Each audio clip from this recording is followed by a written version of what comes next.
what they want to do in the race. Do they want to be, and they're not worried about coming in the money. They want to make it to Nome. And I think that we have to recognize that there are 68 individuals out there, and there are going to be 68 stories, 68 different reasons for running this race. And that's the beauty of it. There's room for everybody. All right, we want to tell you a little bit about these dogs. And we've got a little piece all prepared. As we mentioned earlier, most of the important part of the musher's equipment are the dogs in front of them. And Rick Winston and Guy Blankenship tell us a good Iditarod team is like a good football team. You've got to get the best dogs to go into the position. Let's take a look at that.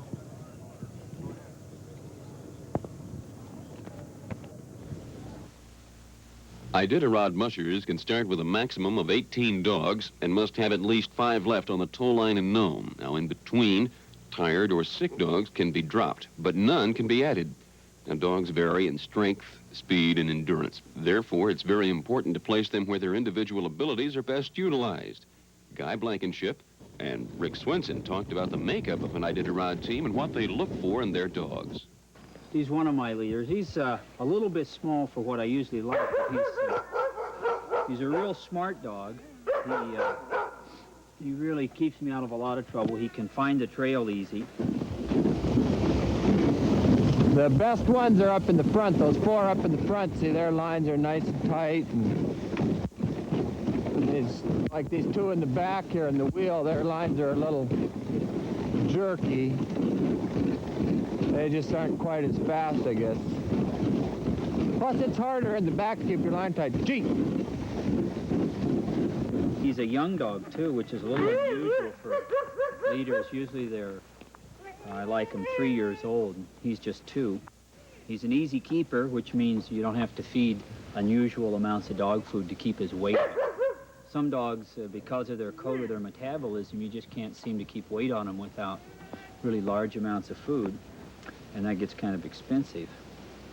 But I suspect this one will make it to Nome. If he doesn't, I don't think I have any that will. Of course, the ones in the front have to set a good pace and have a little bit of sense about where a trail is if it's drifted in, and avoiding open water, obstacles like that. You've got to be able to turn them and stuff. And just set a good pace and be the kind of dogs that don't get tangled up or that you have trouble with because it's farther up there to get to them. Well, your first dog up here is a leader. This is a single lead, Charles here.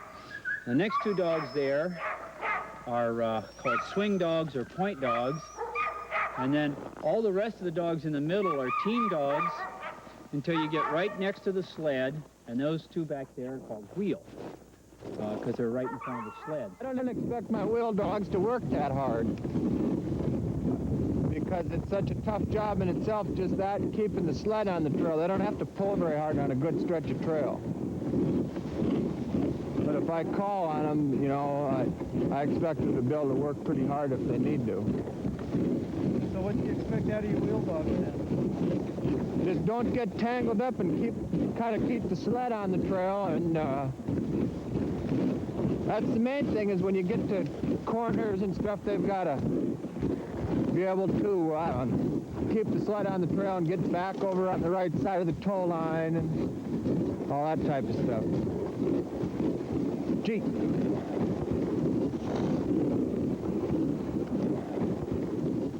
One last word of advice that Guy Blankenship had about building a competitive team was, don't buy dogs from people you beat. Get them only from mushers who beat you. For Iditarod 83, I'm Chuck Benson.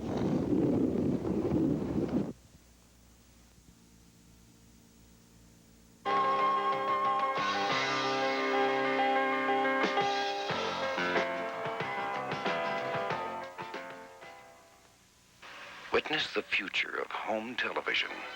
NEC high-resolution monitors. NEC advanced microprocessor tuner timers. NEC portable color cameras and VCRs. NEC giant projection and rear screen televisions. The future is upon us from NEC. Television has never looked better. It really is too late to think about personal protection after you become a victim. Taking care for your own well-being demands pre-planned action. Responsible, absolutely certain, and non-violent action. Is this person in real trouble? We'll never know because she took direct action. Call Action Locksmiths now. We're in the yellow pages for home, office, and industry.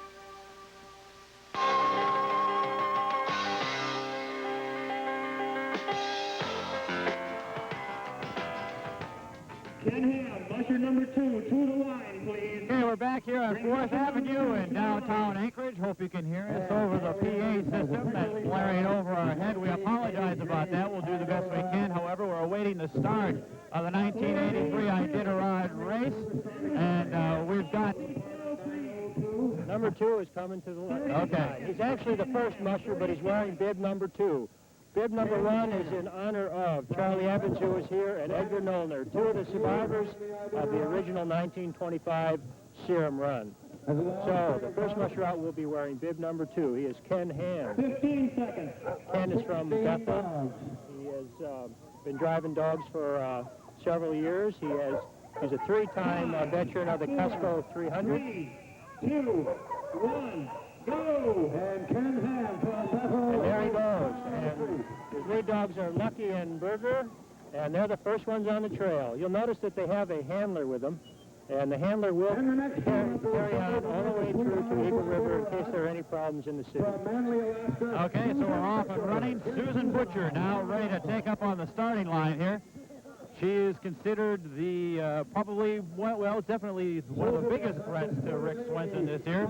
Susan out of Manly, Alaska, came in 2nd place last year. And her dogs, Co-Pilot and Tekla, her lead dogs. The winner of the 1983 race. Has a beautiful dog team. She herself is a experienced dog musher, a lot of expertise. All right, this is Susan's 6th race. Of course, she finished 2nd last year. Her main lead dog is Co-Pilot, the little one with the blue eyes right here. She's been racing Co-Pilot for quite a while. I talked to Susan this morning, and she feels real confident and nervous, of course, but she hopes to win this year. Those of you that got your issues of National Geographic will see a special on Susan. We've got quite a few people here in the chute. There's a little bit of confusion, but it'll even out as we get down in the pack a little bit. There's a lot of confusion in a mass start like this. Susan Butcher, originally from the New England area. She's a veterinarian technician, and I can imagine any kind of veterinarian background is going to have to be helpful on the trail. Well, that's her past experience, but really she is a professional dog musher. She has been dedicating her life, just like Rick, since 1978. Susan has been working full-time at being a dog musher. That's what it takes to win this race. Okay, we're just a couple of seconds away from our 2nd musher of the day hitting the trail. 8 seconds away, inside 10 seconds now. Susan Butcher just about ready to take off. 3, 2, 1, and Susan Butcher is off and going. And they're digging. The leaders are looking real good. Boy, that looks like a rendezvous team to me. Okay. This is Susan Butcher's 4th Iditarod, and each year she does a little bit better. Last year, a 2nd place finish behind Rick Swenson, and she says this year it's her turn to make it to Nome first. In 1977 in 29th position, and in 1981... The team's looking real good. I'm way more prepared than I've ever been in the past, let me put it that way. And it's a better team than I've ever had. But then there may be some guys out there that are going to surprise me, but they look really good. Last year you got caught up in that problem with Cowboy Smith and Joe Sr. and Herbie when you lost the trail before Squetna. You told me before you were real tired before the race and you kind of blanked out in that section.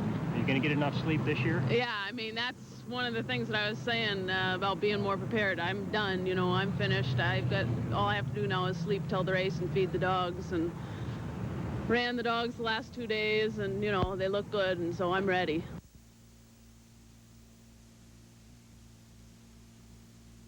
Son, all set to make the 3rd start here in today's Iditarod. And tell us a little bit about him, Mike. Well, this is Dwayne's third race. Last time he ran, he finished 11th. He's running 18 dogs. That's a heck of a big string of dogs, and they look real eager. The dogs are real excited today. Anytime you get to the starting line with this many dogs, there's 1,000 dogs down here on 4th Avenue, and they're all barking and ready to go.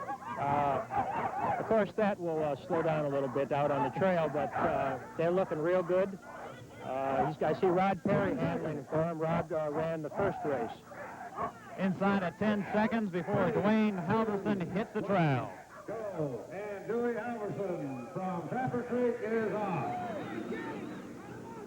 Next team to the starting line, William Coward from Anchorage, Alaska. All right, an Anchorage man right here, Bill Coward, ready to take the line from Anchorage, Alaska. At the Iditarod Trail. Bill Coward, one of the many rookies in this year's race.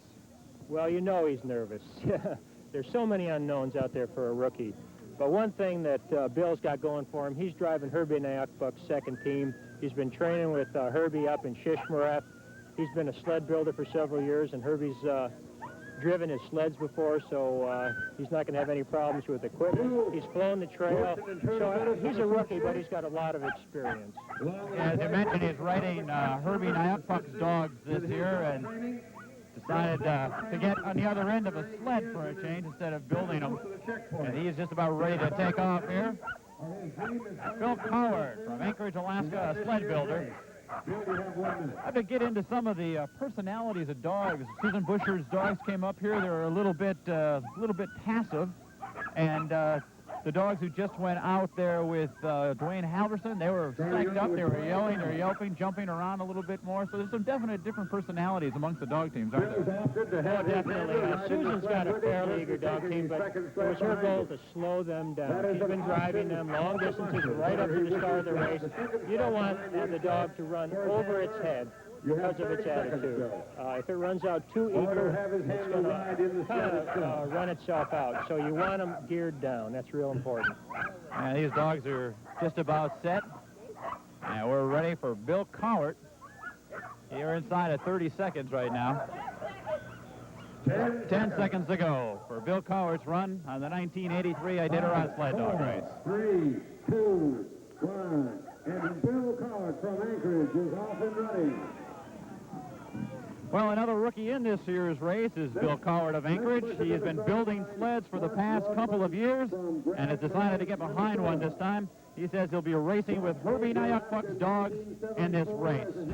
Well, I feel real good about the race. I've been looking forward to the race for a long time, and Herbie's gave me some good dogs. I just hope I do well. Have you been training with them for the whole winter out at Shishmaref? No, but I spent some time up there, and I've ran with Herbie before, and I've been building sleds for him, and so I think I'm ready for the race. Being cautious on a couple of his dogs. Feet here, he's got booties on his dogs. All righty, we're back here on 4th Avenue. Next up, Mark Norman, another one of the many rookies. I think there's about 30 rookies in this year. He's also an outsider from Minnesota. Well, Minnesota has some real good dog mushers, and there's some real rugged country. Tim White from Minnesota ran this race back in '74. Gary Hokanen was a Rookie of the Year a few years back, and both of those have helped Mark. And he's an experienced musher. And because a person's a rookie doesn't mean they don't know what they're doing. A lot of these people have a lot of experience. They've been working towards running this race for a long time. It's a dream for many of them. You can imagine what a trip it is to come up here to the last one and get in the Iditarod. It'll be something you'll remember, and people in Minnesota will remember for a long time.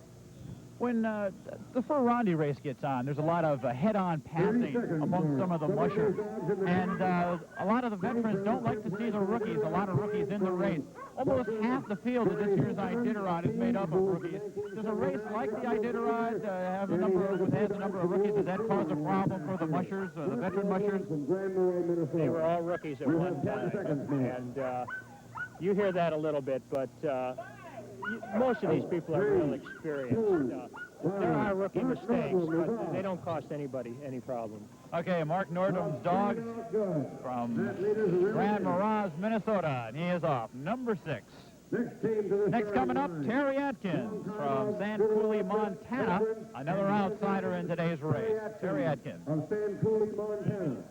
Well, Terry is certainly no rookie. He may be from outside. This is his 9th Iditarod, and he was the veterinarian in the very first Iditarod, 1973. His best finish is 10th place several years ago, and Terry says that this will be his last race. Bob Tripp tells me that Terry's going to get serious. He's getting the two. Well, we got a big crowd lining up on both sides of the avenue down here. Quite a few people as people line the streets way far down 4th Avenue. Dogs getting ready down here. We're looking at Terry Atkins' dog team. 12th, 17th, 10th, and in 1982 was as you see an instant replay of Roger Nordham. from Kentucky. His start. It's a pleasure to have Terry compete in this race. We're just a few moments away from Terry Atkins. 1 minute is to be exact. Terry's driving 16 dogs, and I'm sure that most of these dogs have seen the Iditarod Trail before. We talk about rookie mushers. There's also rookie dogs, and the problem with having a rookie dog is it can be the best dog in the world, but if he's not mentally tough enough, you get out there on the trail, and it's a long way. It's not like even a 100-mile training run. There seems to be no end, and some of the dogs don't handle that very well mentally, even if they can physically. So what makes the experienced mushers that run this race so many times really tough to beat is not only do they have the experience, but their dogs have the experience. So an older dog team is going to help out a little bit more along the trail then. Well, I think a mature dog team is very important in the Iditarod. You don't see too many 18-month-old or 2-year-old dogs in winning teams. The majority of them are 3, 4, 5, 6, 7, even 8 years old. And boy, they're taking off pretty good. Terry usually has them geared down a little bit more than that, but maybe he's going for it this year. Okay, up and down the street, Terry Atkins of San Coulee, Montana. Guy Blankenship, an old veteran of the Iditarod Race Trail from Fairbanks. He's up next as his dogs come up to the starting line. Operating the Mushers Hall in Fairbanks. Guy has always liked to drive a big team. He's got 17 dogs. This is his 3rd Iditarod. In 75, he scratched. Last year, he ran the race and finished 19th. I expect Guy to move up in the standings. He's definitely going to be in the money as far as I'm concerned. Of course, there are many things that can happen that can change that, but I think Guy is shooting for the top 10 this year.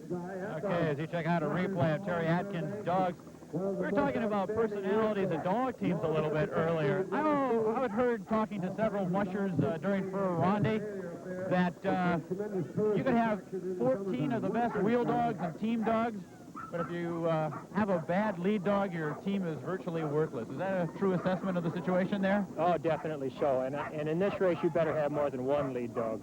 You may have one main leader, but you better have 2, 3, 4, maybe even 5 dogs that you can switch around. Take that pressure off the leader. Get somebody up there. When the trail is clear and you don't need that exceptional dog that can break trail in any condition, just put those dogs up there that can just trot along there and take the pressure off your main leader. That's what makes, again, some of the veterans so tough. Swenson says he's got 7 G-Haul leaders, command leaders, that'll go where he wants to go, set the kind of a pace that he wants to set. And several of these fellas going out hope that their one main leader will get them there. And I sure hope they do, but it's tough on both musher and dog if you've only got one lead dog. Well, Guy Blankenship, rather, he's got the single lead today. His dogs are set, and he's all ready to go. And there goes Guy Blankenship of Fairbanks. Whoop, a little problem there with a handler that didn't quite know his business.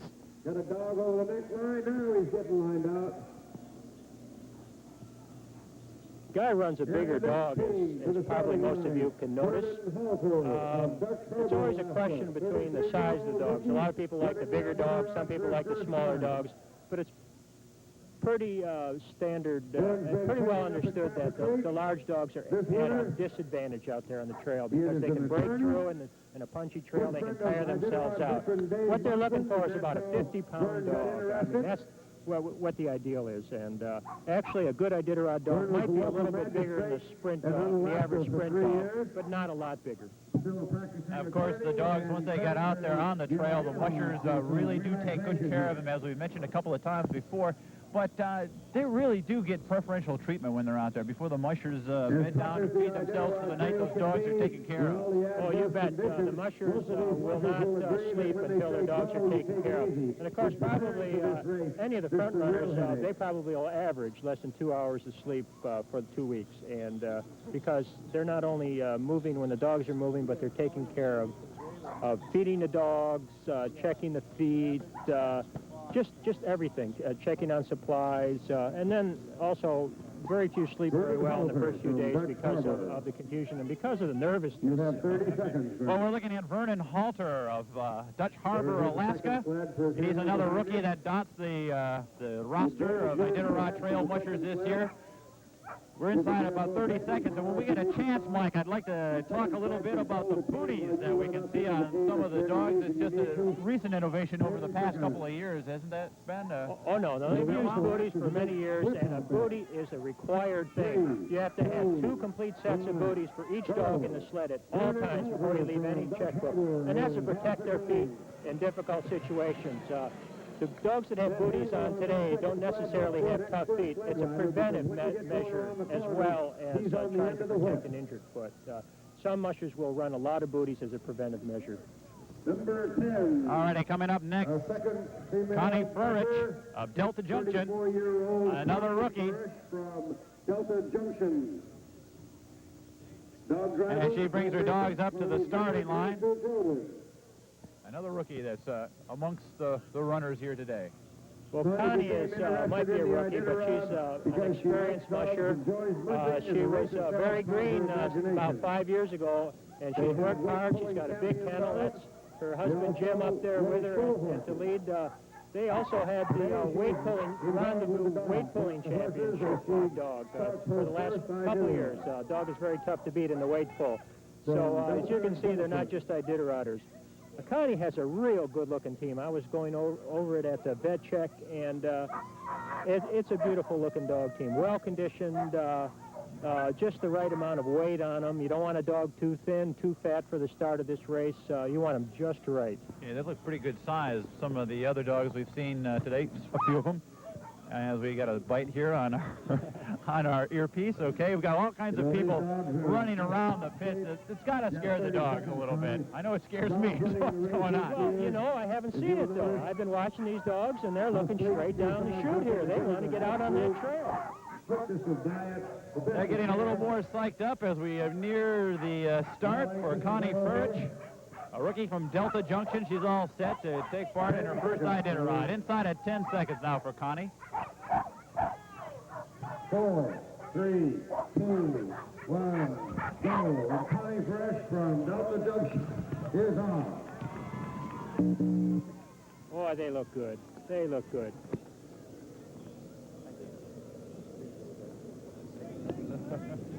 And the next All righty, coming up next, Emmett Peters of Ruby, one of 2 mushers in the race from Ruby.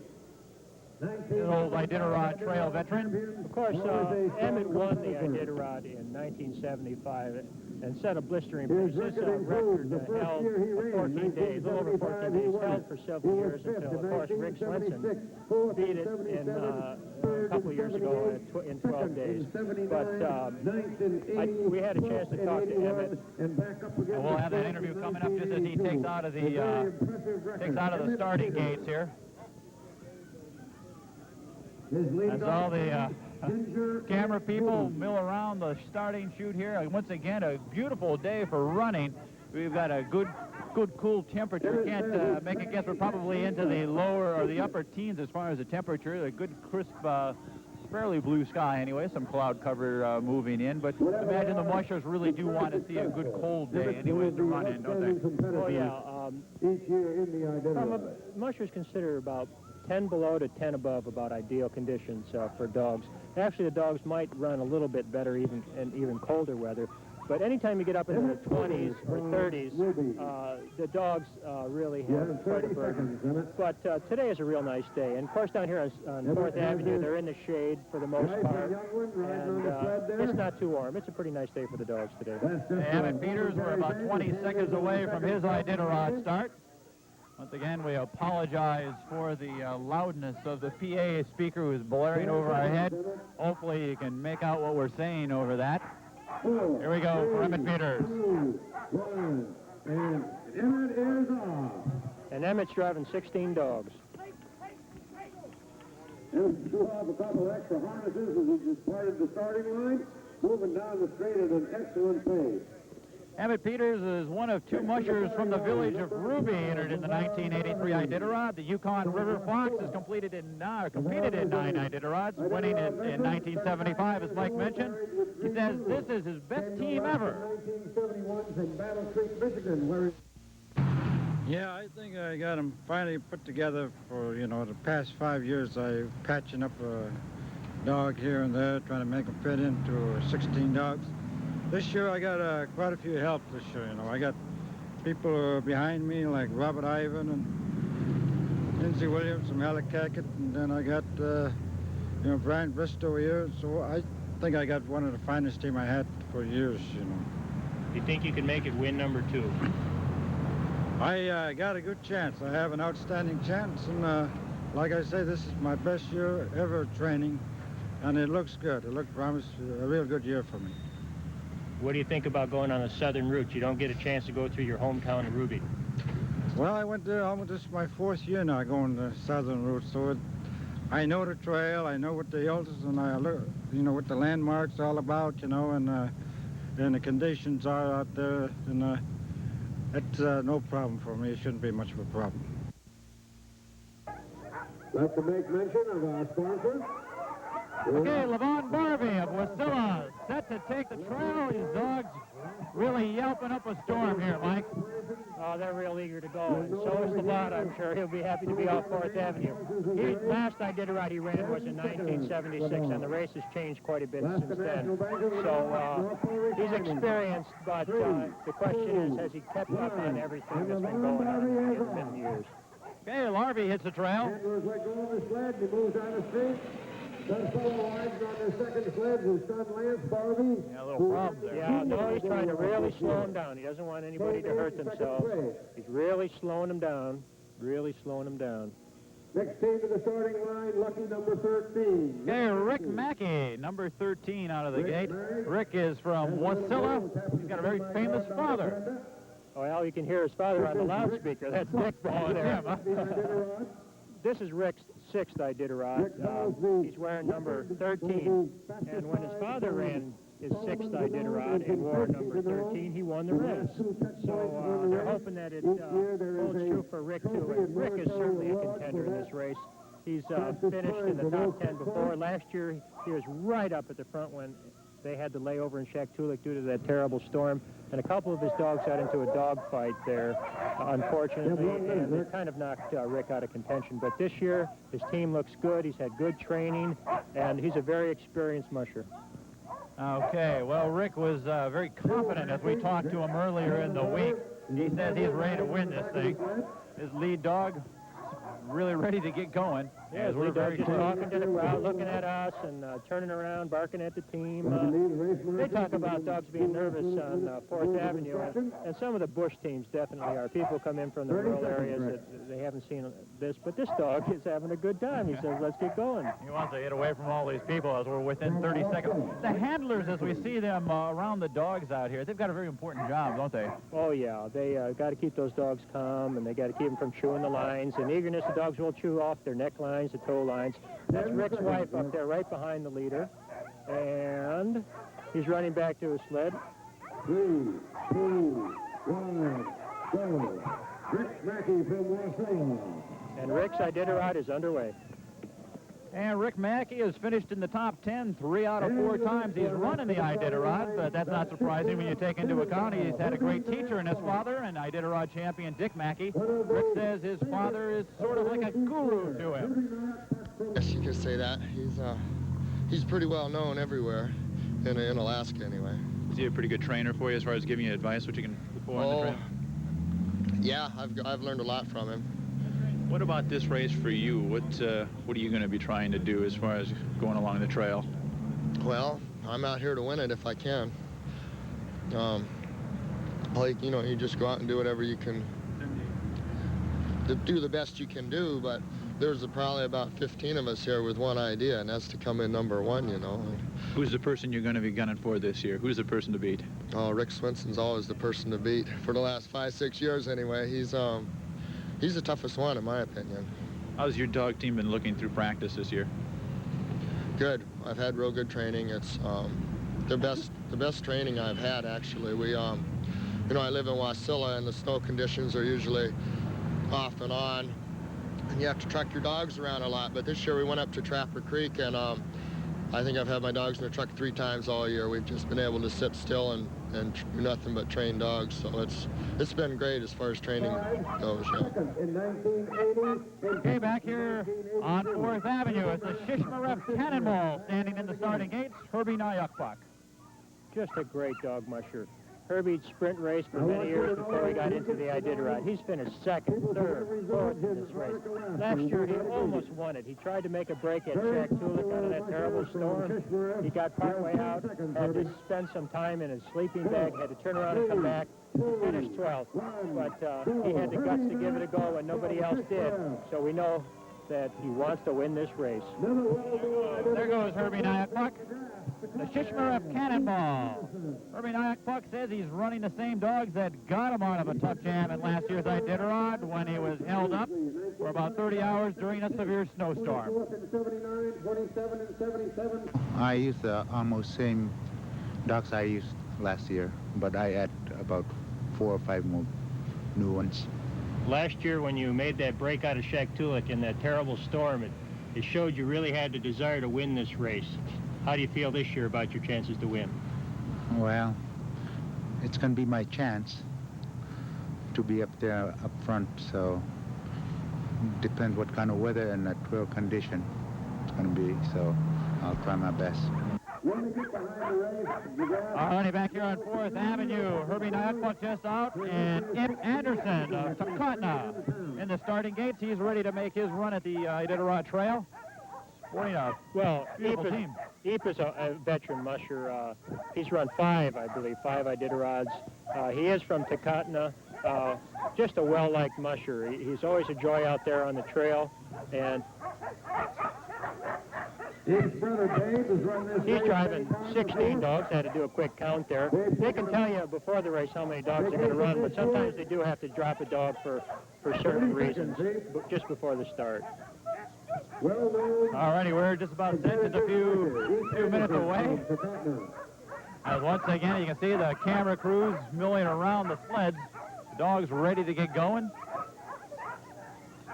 I really don't know what type of a team that Eve has. He was pretty close-mouthed about it. He's had a competitive team in the past, and then in other years he's run it just for the heck, just to be out there on the trail. And he's keeping mum about it this year, so it's hard to tell. Not giving away any secrets. Got a video camera. And he's carrying quite a Right load. down the street with him there. Going to get some real action shots as he leaves the starting line. And off and away, Ip Anderson of Takotna. William Hayes coming up to the starting blocks now. He's from Dutch Harbor. Sporting a single lead dog here. What's the best way to run your leads, or how many lead dogs should you carry along the trail? Is this personal preference, or is there a set number that you try and shoot for? Well, yeah, you try to get as many as you can. But the reality of the situation is there's not that many really top-notch lead dogs around. You know, you hear different numbers. You hear 1 out of 1,000. Who knows really what it is, but there are very few outstanding lead dogs. There's a lot of dogs that will run up front to keep you lined out and keep you moving. But when the pressure is really on, when the situations get really tough, it takes an exceptional dog, both physically and mentally, to handle the pressure of being up there all alone, especially single lead. I think I recognize that lead dog. I think that's Princess. I wouldn't know. It's time for... But we've got Bill Hayes. He's just about set to go, just a few seconds away now from our starting time on the Iditarod Trail for Bill Hayes. Bill's driving 15 dogs. 15 dog team. Hayes, the 16th runner today. We've got about 68 in all, of course, to take this trail. So we've got a few more mushers to go here. Bill's from Trappers Creek, and I asked him on the chute there what was his goal, and he said to get to Eagle River, and then, of course, the Nome. Just seconds away now for Bill. 10 seconds. Next up will be Christine O'Gare, another rookie from Trapper Creek. 3, 2, 1, go. Bill Hayes from Alaska. 15 Ogar, Trapper Creek. So Hayes down the street now. 15 and on his way out to Eagle River. About how much time do you think it'll take them to reach Eagle River from here? Any times projected for that? Oh, between an hour and a half and 2 hours. They are hauling 2 sleds and quite a load, and they don't really want to get there real fast. It could be faster than that. Susan, I think, will be the first one in there. Okay, well, we're going to take a break here. Once again, you're listening to the start of the 1983 Iditarod Sled Dog Race.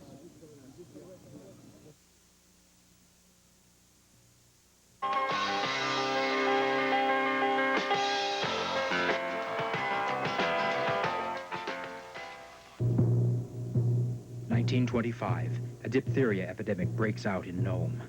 To get the life-saving serum there in time, 20 teams of men and dogs race from Nenana in a 127-hour relay along the Iditarod Trail to deliver the precious cargo to Nome and save the lives of countless children. In 1967, Dorothy Page and Joe Reddington Sr. organized the first Iditarod sled dog race along the same historic trail to rekindle an interest in long-distance dog mushing. In the years that followed, the Iditarod has gained a reputation as the greatest test of endurance in the world. 2 weeks of exhausting mushing across 1,000 miles of some of the most demanding terrain on Earth. From Anchorage, across 2 mountain ranges, down the Yukon River and along the wind-swept Bering Sea to Nome, where each man, woman, and dog that finishes is a hero. At Bank of the North, we salute the spirit of the Iditarod Challenge, the last great race on Earth.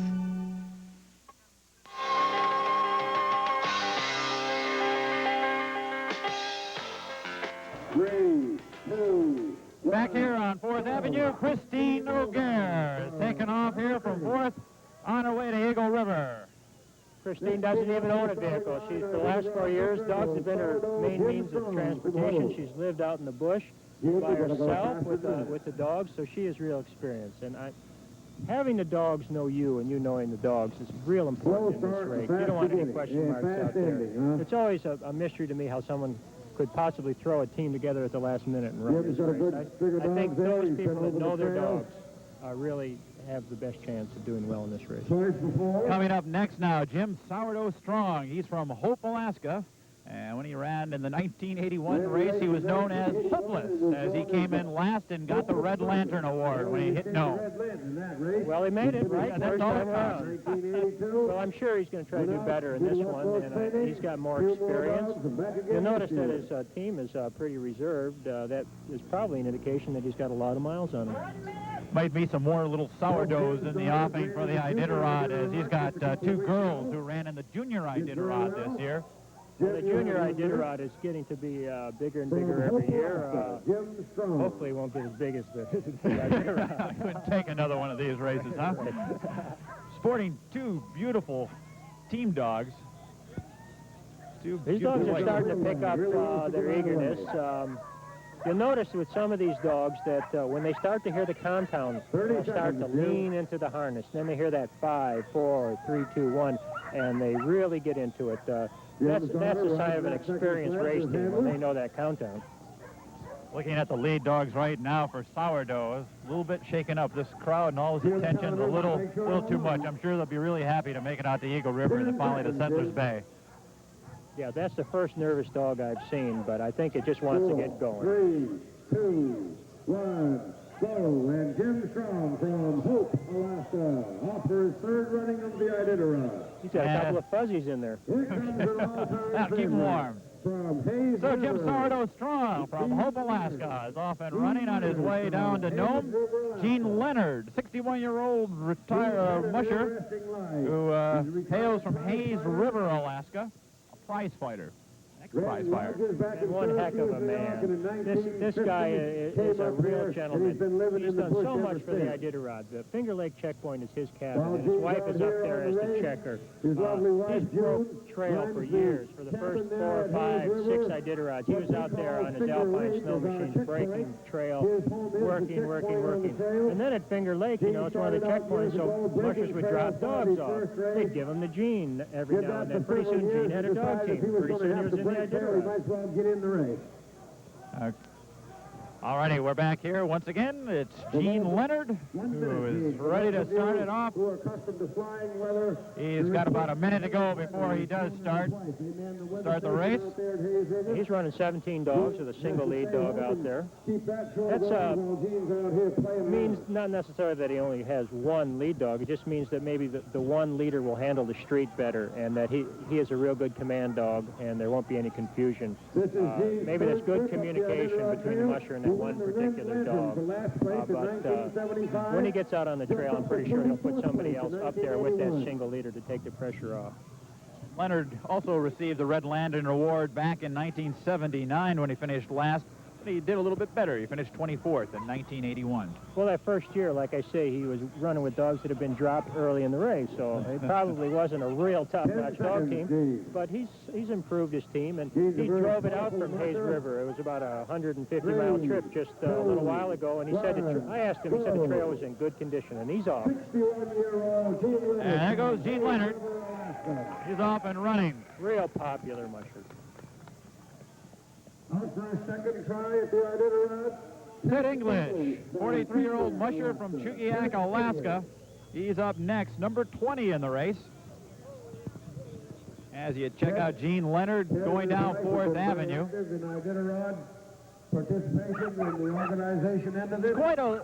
Quite a network of cooperation for setting up one of these races, for coordinating one of these races for a musher. It's just not getting your dogs ready at one point and getting them to the other point, is there? There's a lot in between. Oh, I think that the musher would say that the easiest part of all this is training the dogs. 43 years old. Getting the food together. There are 28 checkpoints, and you must have supplies out there at all the checkpoints. There's about, I don't know, I would say each musher sends out about a ton of supplies that are scattered along the trail. One sack at each checkpoint, feed and new booties and other supplies, headlight batteries. We're running this race in the full dark of the moon. They won't have a moon at all the whole way, so that headlight is real important. They better have a lot of batteries this year. As far as supplies are concerned, about how much money will a musher spend to run the Iditarod race? Well, I don't think you can run the Iditarod any longer for less than $5,000. And I would say it ranges from $5,000 to $25,000 what these people spend. It all depends on how many dogs you buy or lease, or whether you're going for the trip or whether you're going to win, and whether you have a sponsor, whether you have any money. And I'll bet you there's some of these people leaving Anchorage today with not very much money left in their pocket.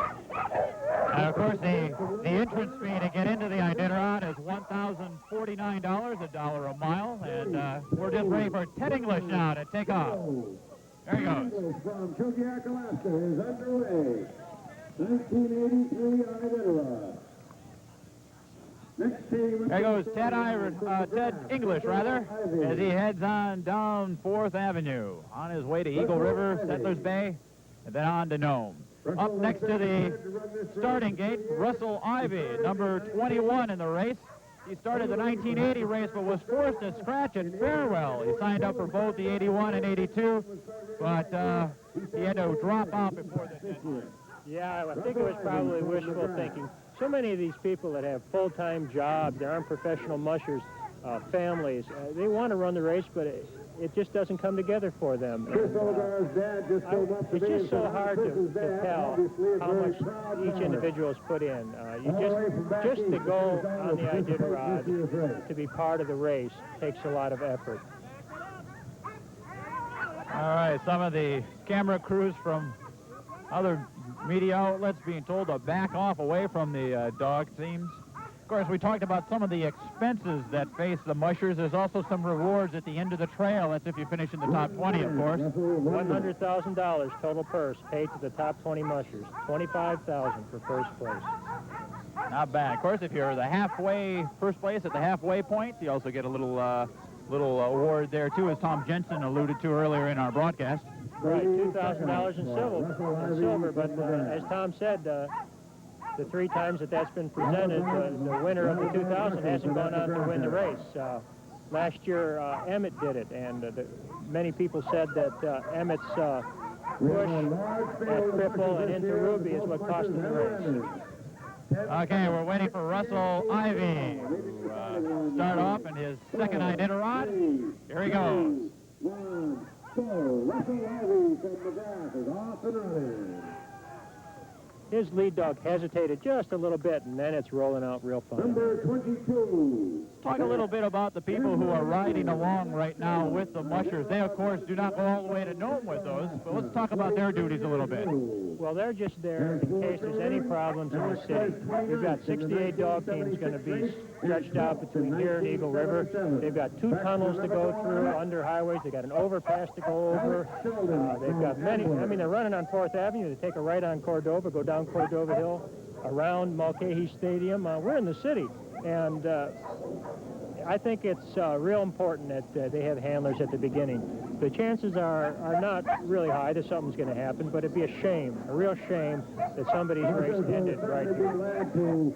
We, of course, have some problems during the Ferrandi races. A couple of dog teams have bolted up into the stands, visit some people that they know possibly, or munching a hot dog or whatever. We hate to see that. By the way, if you're watching at home and you're ready to come on down here and partake in some of the live festivities down here on 4th Avenue, we ask you, and the race officials ask you, not to bring your pet. It's not a good place to bring your dog, especially if you decided to bring your cat. I don't know why you'd want to, but we're ready now for Alex Sheldon.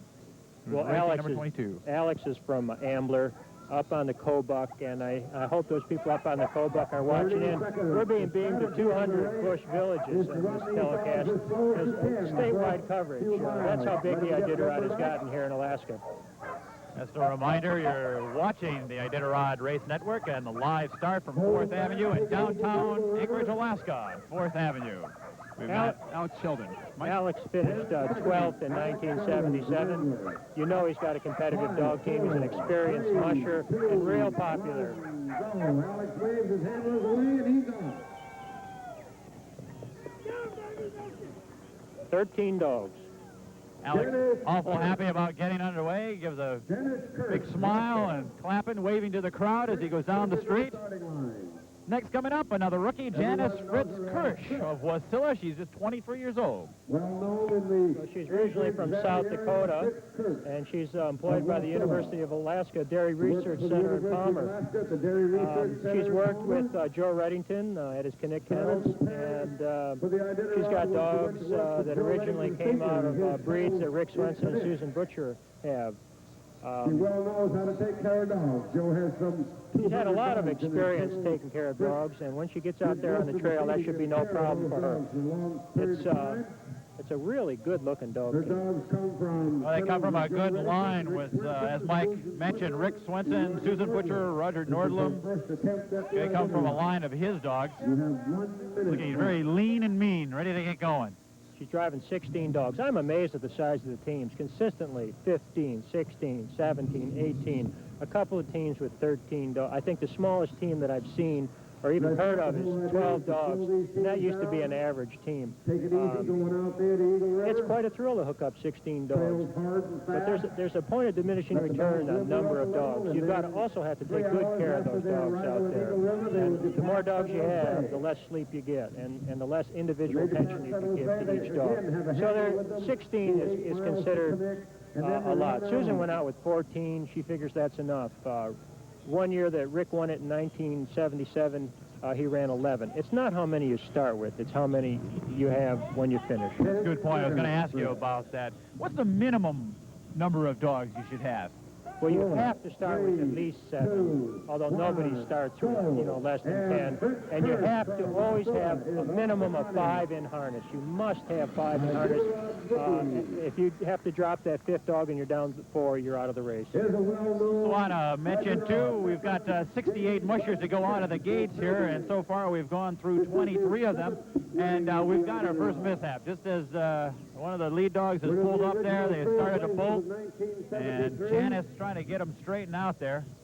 And that's where that handler comes in good. That's right. It's real handy right there to have the handler. That's why they call him the handler. They're up there handling the dogs, getting them lined out. A little bit of confusion, a little bit of pressure probably is what caused that.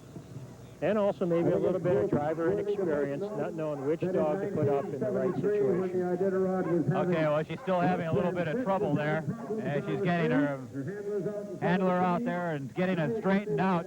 I was just about to mention that with all the crowd, the noise, and the havoc down here in the pits, the dogs have been doing a great job going out, no mishaps. And just as I was about to say that, Zappo. Well, I'm sure they'll get lined out. But it is that big fear. I mean, those viewers who have watched the rendezvous know that that's the big fear of any rendezvous drivers, to end up in the crowd. That certainly is no good experience. Doc Lombard had a scratch from this year's Ferrandi race when his dogs bolted to the crowd. His sled collided with a parked car, and it broke up. He had to scratch. Coming up now here in the starting gates is Jamie Bud Smythe of Fairbanks, Alaska. Now, this is his 7th Iditarod race. Well, Bud is an experienced musher. He really likes this Iditarod. He's got booties on every single dog. Red booties on all 4 feet. Well, there's a few feet in there that don't have booties, but it's a preventive measure totally. Bud ran the very first Iditarod. Those people that were in the first Iditarod have something really to be proud of. They didn't know if they could make it, and Bud is off. Couple seconds delay there. Alrighty, Bud Smythe rather, down the street, and it looks like we might have our first pass down the road as Fritz Kirsch finally got her dog team rolling. She looks like she's in pretty good shape right now. Yeah, she's moving out okay now. She looks good. She'll get down there and get out, and they'll all get the feeling of it. Maybe she had to change lead dogs. We couldn't tell from here. That may have been her mistake. She may have had the wrong dog up there. Okay, Les Atherton now, the 25th musher in our day's card. He's coming up to the starting gate. His dog's sporting some smart green booties there. Well, Les is a rookie, and he's 30 years old, and he's lived in Alaska since he was 18. He's a surveyor, and he's in this race for the experience, for the adventure, and it is quite an adventure. Let's talk a little bit about the booties. You're a designer of one model of booties. Let's talk about them a little bit. What kind of advantages they have? Well, there are lots of different theories about what kind of a booty you have. The biggest problem you have out there is when your hands are cold, how do you attach the booty? How do you take the booty off? Some people like to tape them, but at 40 below, you have to take your gloves off to tape a booty on. That's not a real good deal if you have to booty up about 12 dogs. So I use Velcro, a Velcro tab around them, but you know, it costs a lot of money. I think if you've got 500 booties, you may end up having $200 or $300 just in your booties. So some people use tape in the mild weather to tape them on and save their Velcro booties. Velcro, for those of you that don't know what it is, it's kind of a self-adhesive tape with little now that I think about it, it's a very difficult thing to explain. You either know what Velcro is or you don't. It's personal preference, I guess, as we look at Les Atherton. Bert Baumhoff on deck. He's ready to go, and there goes Les, just a couple seconds. Les Atherton, Iditarod rookie from Caswell Lake. And he's off. Another Iditarod veteran to the starting line, Bert Baumhoff. Okay, Les Atherton, a rookie from Caswell Lakes, Alaska, down 4th Avenue and headed for Eagle River. Bert Baumhoff, an old veteran here on the Iditarod. I don't know if he'd like it if I called him old. He's only 47 years old, but he's been in this race before. Yeah, in 1981, he finished 37. Bert owns his own engineering outfit, Baumhoff and Associates, and after the 81 race, he decided to improve the quality of his dog team. He bought 7 dogs from Rick Swenson last year. These are 7 dogs out of his team, out of Rick's team. And I think I even recognize several of those dogs myself. There's Piston and Wheel. That's the dog that I had and sold to Rick, and now Rick has sold it to Bert. Okay, well, some bartering among the mushers. This is probably the most beautiful dog team of the day. I don't know if we'll get you a shot of the team as it goes down, but very colorful dogs, very pretty. Yeah, well cared for, sleek coats. Bert has put a lot into this race. He wants to do well. He went once for the adventure of it. Now he wants to move up. And Bert's got his fans here on the sidelines. A fella holding up a sign says, "Yay, Bert, have a great trip to Nome." I hope he does.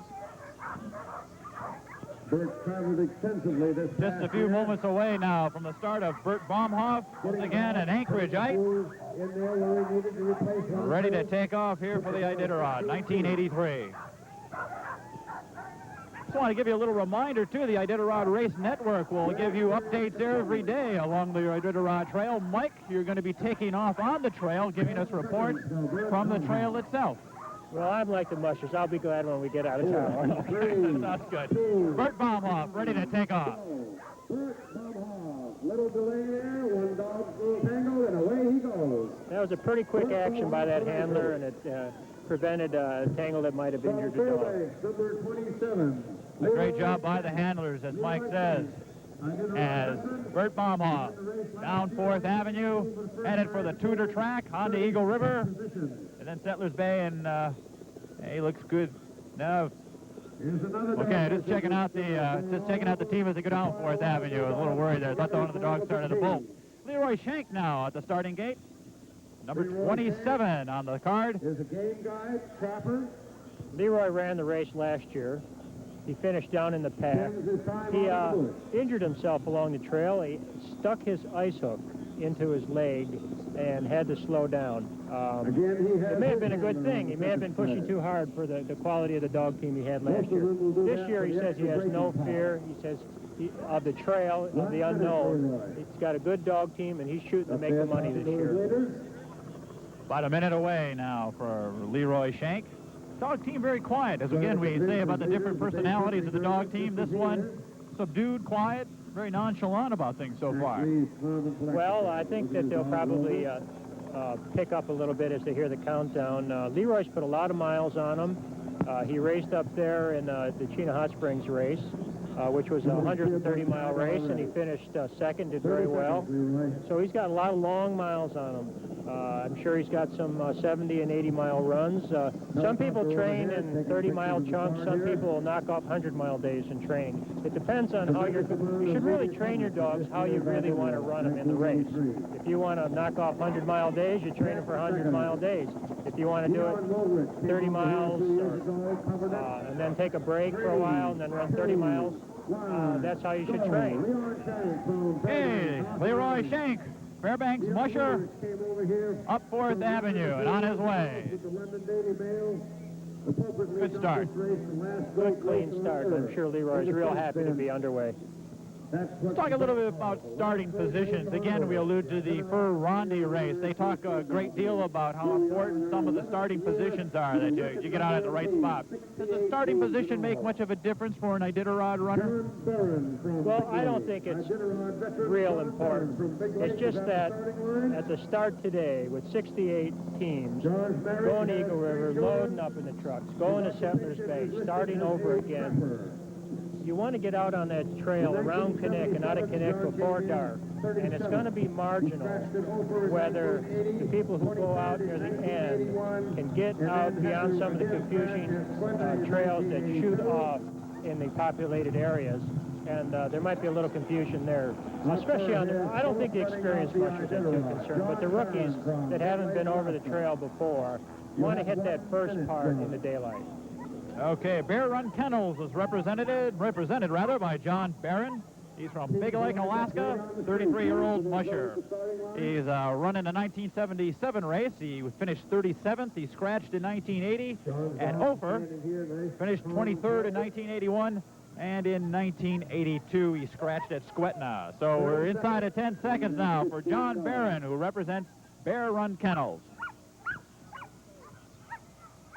John Cameron's going to be riding in the sled with him. He's got single lead, and he's running 15 dogs. Last minute instructions to his handlers on how to let go of the dog, when to let go of the dog. 10 seconds down. 5, 4, 3, 2, 1, go. John Barron from Big Lake, Alaska is off and running. And there goes John Barron. 32-year-old Iditarod Trail veteran from Juneau. 28th musher in this race to take off down 4th Avenue. John Barron from Big Lake, Alaska. Bruce is a general contractor in the summertime, mushers dogs in the wintertime, participates in the Iditarod. In 1980, he was 22nd, 10th in 19... Got a good crowd down here along 4th Avenue. 6th in 1981. As you take a look at replay of John Barron's start here on 4th Avenue, we'll tell you coming up next to the line is Bruce Denton, the 29th musher in today's race, 32-year-old Iditarod veteran from Juneau.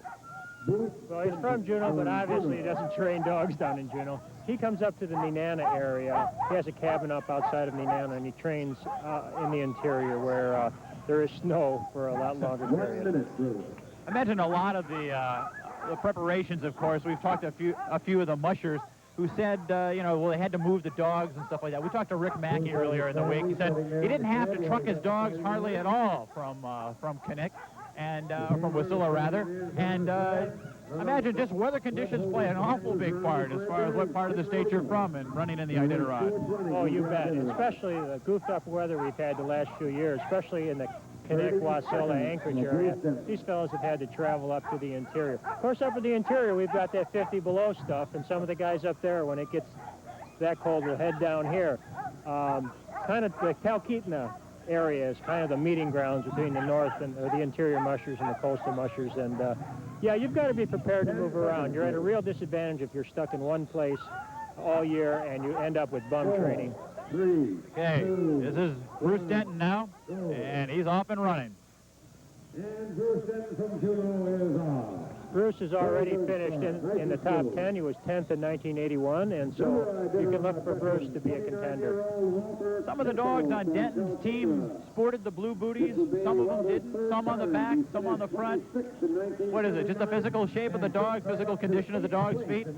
Well, some of the dogs in the long period of training may have developed a few minor sores that they don't want to aggravate here at the start. And like I say, some dogs are prone to have, I had a lead dog that only its left front foot would go bad, so I'd put a booty on that as a preventive measure.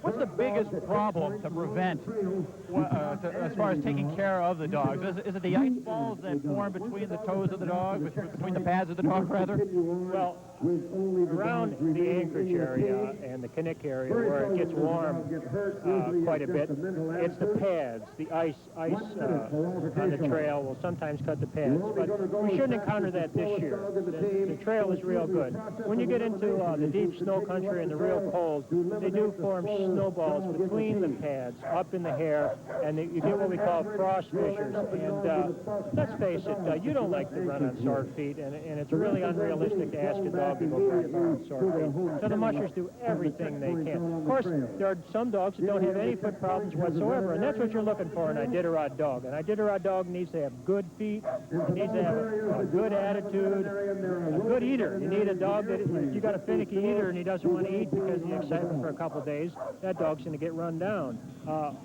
Rick Swenson told me the first thing he looks for in a dog, does it eat? Does it drink? Drinking water is even more important than eating. Dehydration is a real problem. Okay, Walter Queso, number 20, he was 29 years of age and running out of Talkeetna, Alaska. There goes Walter Queso. And well called for his fourth running of the Iditarod. And another smooth start. We've only had one problem start out of 30 teams, and for these Iditarod teams that are supposedly from the bush and not used to running down on 4th Avenue, I think they're doing better than the Rendezvous dogs myself. Sue Furman coming up to the line, Flathorn Lake. She's 31 years old.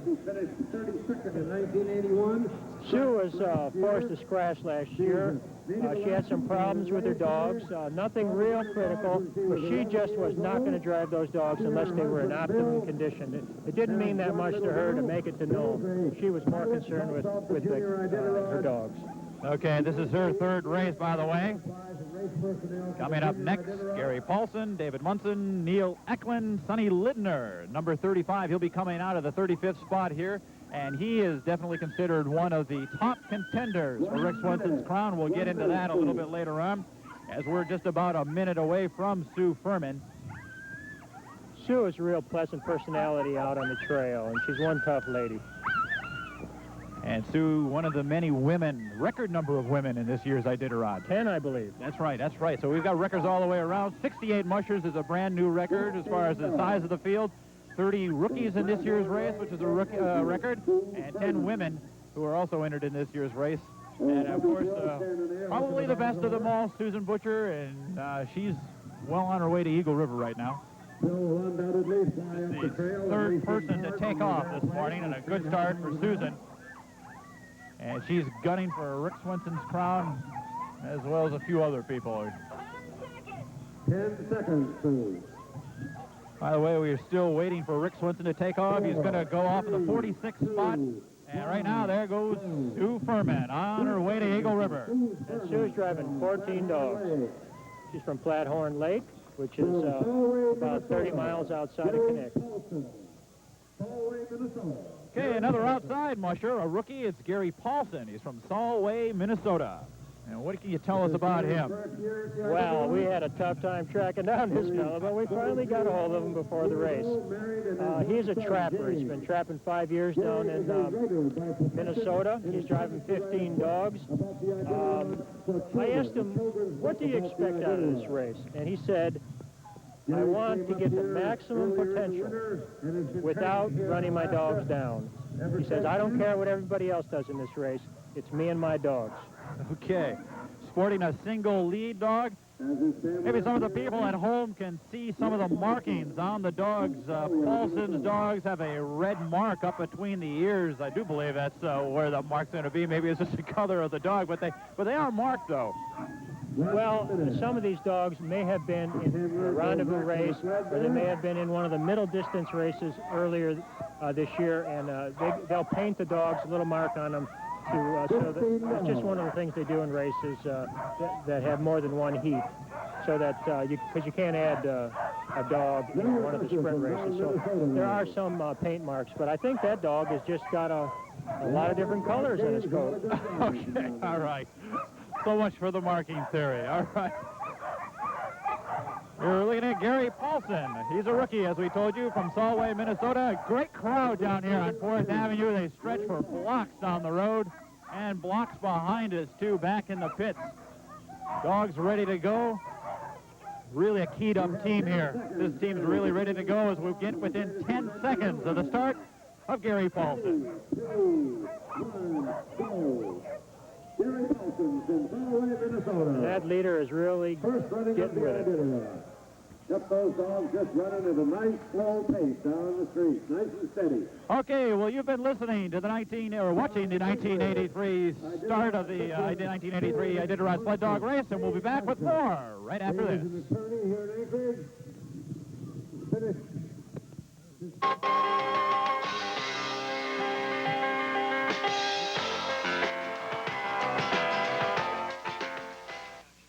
Witness the future of home television. NEC high-resolution monitors. NEC advanced microprocessor tuner timers. NEC portable color cameras and VCRs. NEC giant projection and rear screen televisions. The future is upon us from NEC.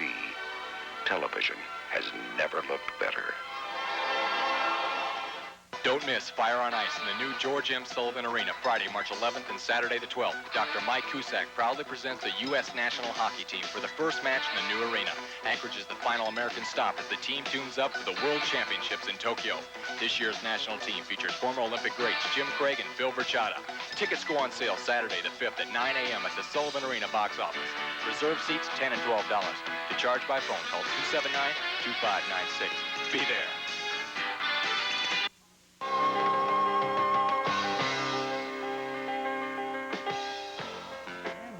On 4th Avenue for the start of the 1983 Iditarod Sled Dog Race. You're looking at the team of David Munson from Anchorage, Alaska. Well, Dave finished 5th last year in his second Iditarod. He is just a joy to be around out on the trail. And he is going to be one of the contenders in this race. I don't think he has a quality of the dog team that some of the guys have, but he has got his act together. Dave Munson heading down 4th Avenue on his way to Eagle River. Dave Munson's running the last 2 Iditarods, and he says this is the best team of dogs he's ever had. Weather's really been good this year, better than normal. We've had enough snow and no rain, so the trails have held up real good. You've always had a good, strong, steady team. You bought a couple of dogs from Peter Norberg. How are they doing for you? Well, they seem to be pretty good. I got 3 from him, and I'm going to take 2 in the Iditarod. One of them I'll use for one of my leaders, and they should make it all right, I think. How many are you going with? I'll have 16 to start.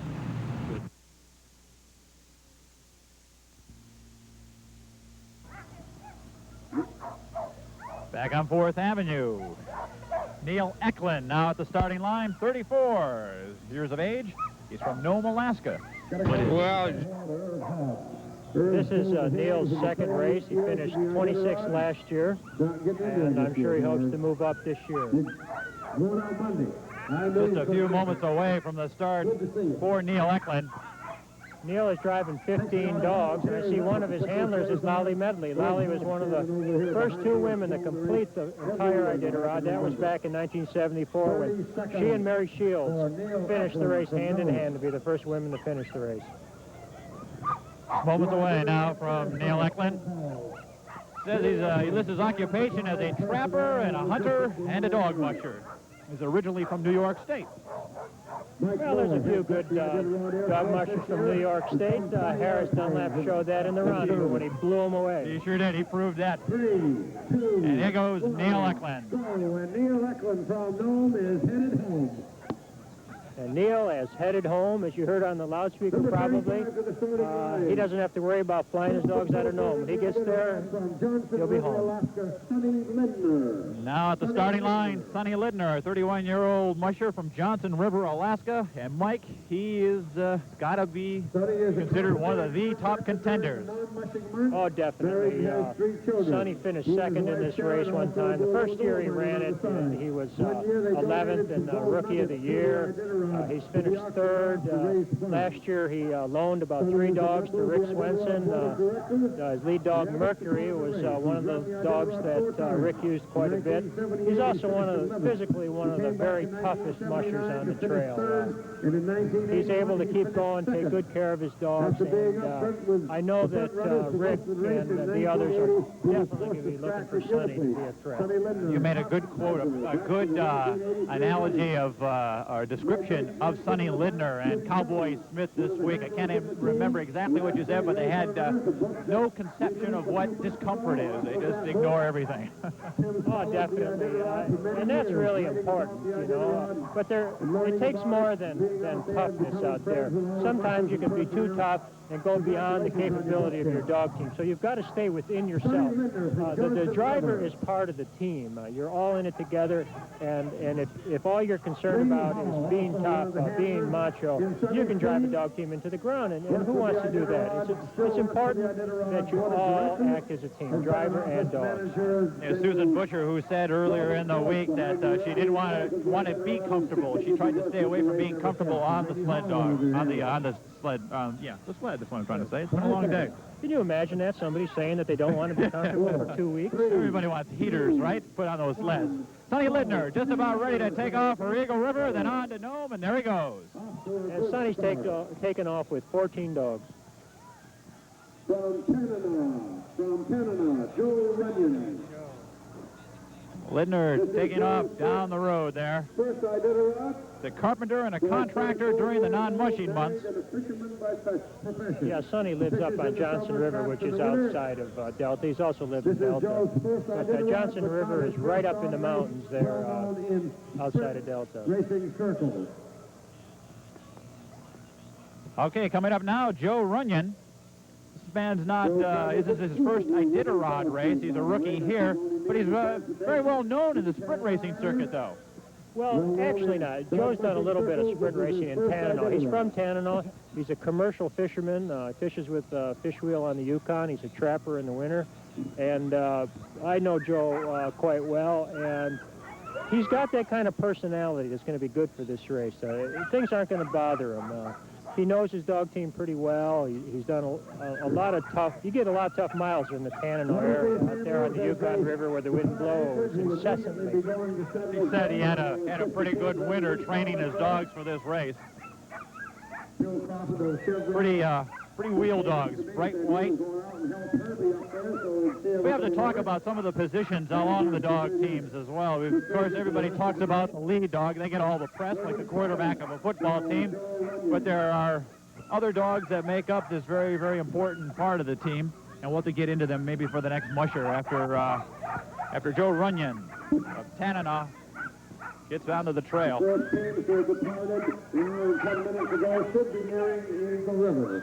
Joe's got 15 dogs in harness today. And let's see, we're inside 5 seconds now. 2, 1, go. And from Canada, Joe Runyon is off on his first running of the Iditarod. And Joe Runyon down the trail, headed for Eagle River. Runyon of Tanana has competed in his first Iditarod, but he says he's been able to get some coaching from some of the mushers who live nearby.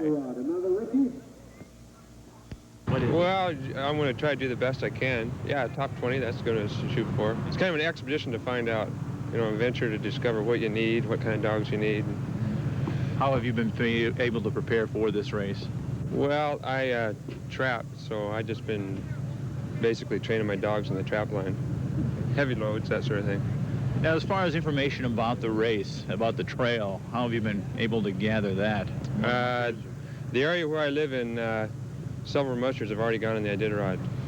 A good friend of mine, Stan Ray, ran the race last year. He's my resident guru. He tells me everything I need to know. Back here on 4th Avenue, and coming up to the line right now is Beverly Giroux, who's representing Stuck Again Heights. Well, there are 2 Stuck Again Heights teams in here, and she's got the number 2 team. Beverly is 19 years old. She's from Anvik, and now she lives in the Anchorage area, and she's been training her dogs with Jan Masick, who is running the Stuck Again Heights number 1 team. And says that her big goal in this race is just to cross the finish line up in Nome. She says someday, too, so hopefully it won't take too many days for Beverly Giroux. So I think she and Jan Masick plan to travel together and enjoy the experience together of traveling from one end of the state to the other by dog team. So one of the mushers said, Roger Corte, or Ron Corte rather, he's not in this year's race, but he said the best way to see the state of Alaska is just by taking part in the Iditarod race. Oh, definitely. You got enough time to look at the scenery. There goes Beverly Giroux down the road. Stuck Again Heights musher. There she goes. And she's got 12 dogs, which is just about the smallest team we've seen so far. There's been a couple of 12-dog teams. As you follow Beverly Giroux down 4th Avenue, once again, a good crowd on a good day. No sunshine really to speak of, mostly cloudy skies here.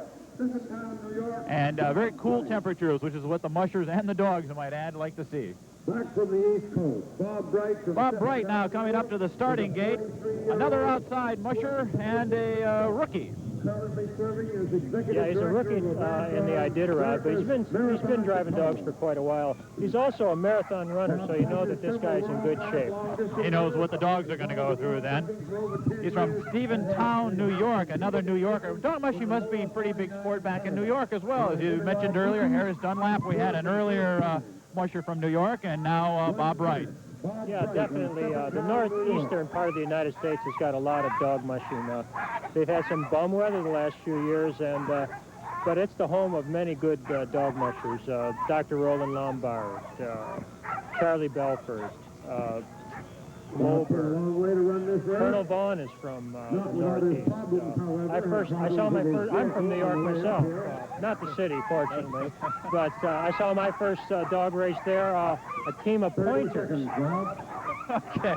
Well, he's got a psyched-up dog team. The last couple that have rolled through here have been relatively passive, but they've got jumping lead dogs and yelping team dogs. They're all setting the motor on out of here. He's driving 14 dogs, and those of you viewers that are experienced dog mushers and dog mushing fans will notice that a lot of these Iditarod dogs look just like sprint dogs. It's not like it was 10 years ago.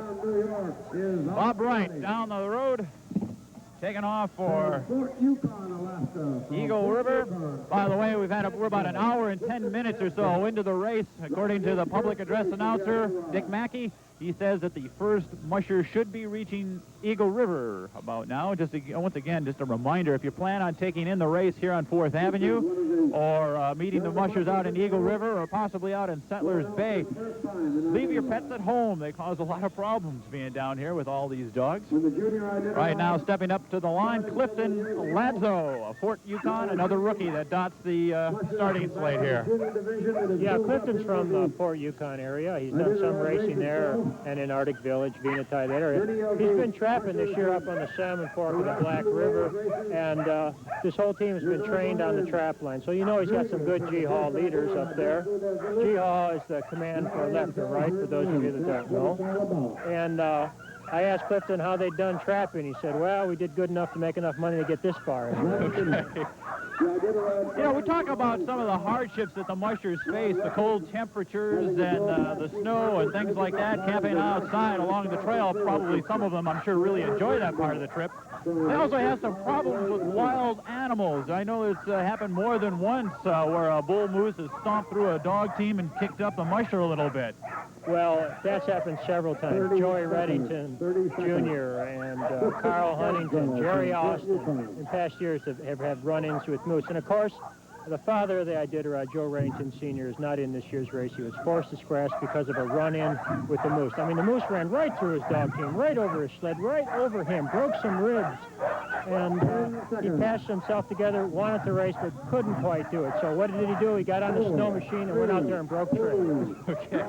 Father of the Iditarod, one of the disappointments of this year's Iditarod, not having him participate. So off and down the road, Clifton Ladzo, one of the 30 rookie mushers that are on this year's starting slate.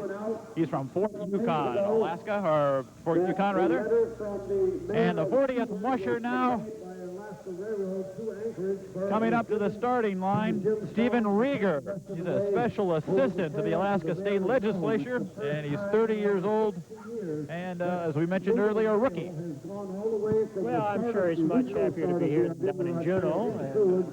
All the way to Nome. Jim Strong is carrying that all right. From the mayor of Seward to the mayor of He's got 16 dogs in harness today. And then up to the starting line, Stephen Reiger. Stephen Reiger. He's a special assistant to the state legislature, 30 years old. We're about an hour and 15 minutes or so into this race, I do believe, according to the clock across the way anyways. Steve is not only a legislative assistant, he's a long-distance runner. So here's another one that should be in good physical condition himself. And also, it can only help to be a marathon or a long-distance runner to get a feeling of what the dogs go through. I mean, when you are a runner and you've broken through that barrier, and when you've run under pressure and stress, I only think that can be of help to run in a dog team. I'd have to think he could adopt some of his training schedule to training the dogs. Well, we hope he's a good long-distance runner, too. Hopefully he'll have a good team then. Once again, Stephen Reiger at the line, ready to begin his 1,049-mile odyssey. It'll take him to Nome. Actually, it's a little more than 1,049 miles, isn't it? They just have the 49 because of the 49th state, of course. Yeah, definitely. There's no fixed figure, and the trail changes, but I've heard 1,150 as being fairly accurate, and I think it's longer than that myself. Reiger now taking off here on 4th Avenue in downtown Anchorage. Once again, you're watching the start of the 1983 Iditarod sled dog race. Coming up now, Wesley J. McIntyre, Wes McIntyre of McGrath. He says, yeah, his idea, or says that the idea of going to Nome by dog team, man and dog against the Alaska wilderness, appealed to him. Well, I think it appeals to a lot of people, and I think it appeals to a lot of people that are sitting at home watching it on television and not having to brave the cold. I know I'm looking forward to being able to fly the trail. You're watching Stephen Reiger's team on an instant replay go down 4th Avenue. From the Nilchik. Well, how about that? Says here McGrath, but I've just been corrected. Which is from the Nilchik. All righty. Okay, well, we just got word through the PA announcer that the McGrath home of Wes McIntyre is wrong. He's really from the Nilchik. Says this is the largest dog team in the race so far. In terms of numbers, he's got 18 dogs running. Small army of handlers taking care of them here at the starting line. You may not start the race with more than 18 dogs, and you may not finish the race if you have less than 5 dogs. 30 seconds.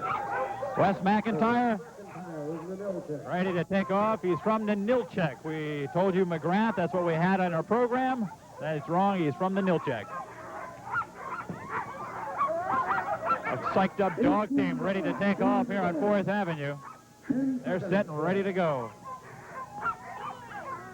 4, 3, 2, 1, go. Number 41, Wes McIntyre of the Nilchek is off with 18. Sporting a fur cap, Wes McIntyre down 4th Avenue on his way to Eagle River. Robert Gould. Bob is the son of veteran Iditarod musher Ron Gould. Robert Gould coming up to the starting line. He's from Fairbanks. He's also had a father in this Iditarod race, Ron Gould.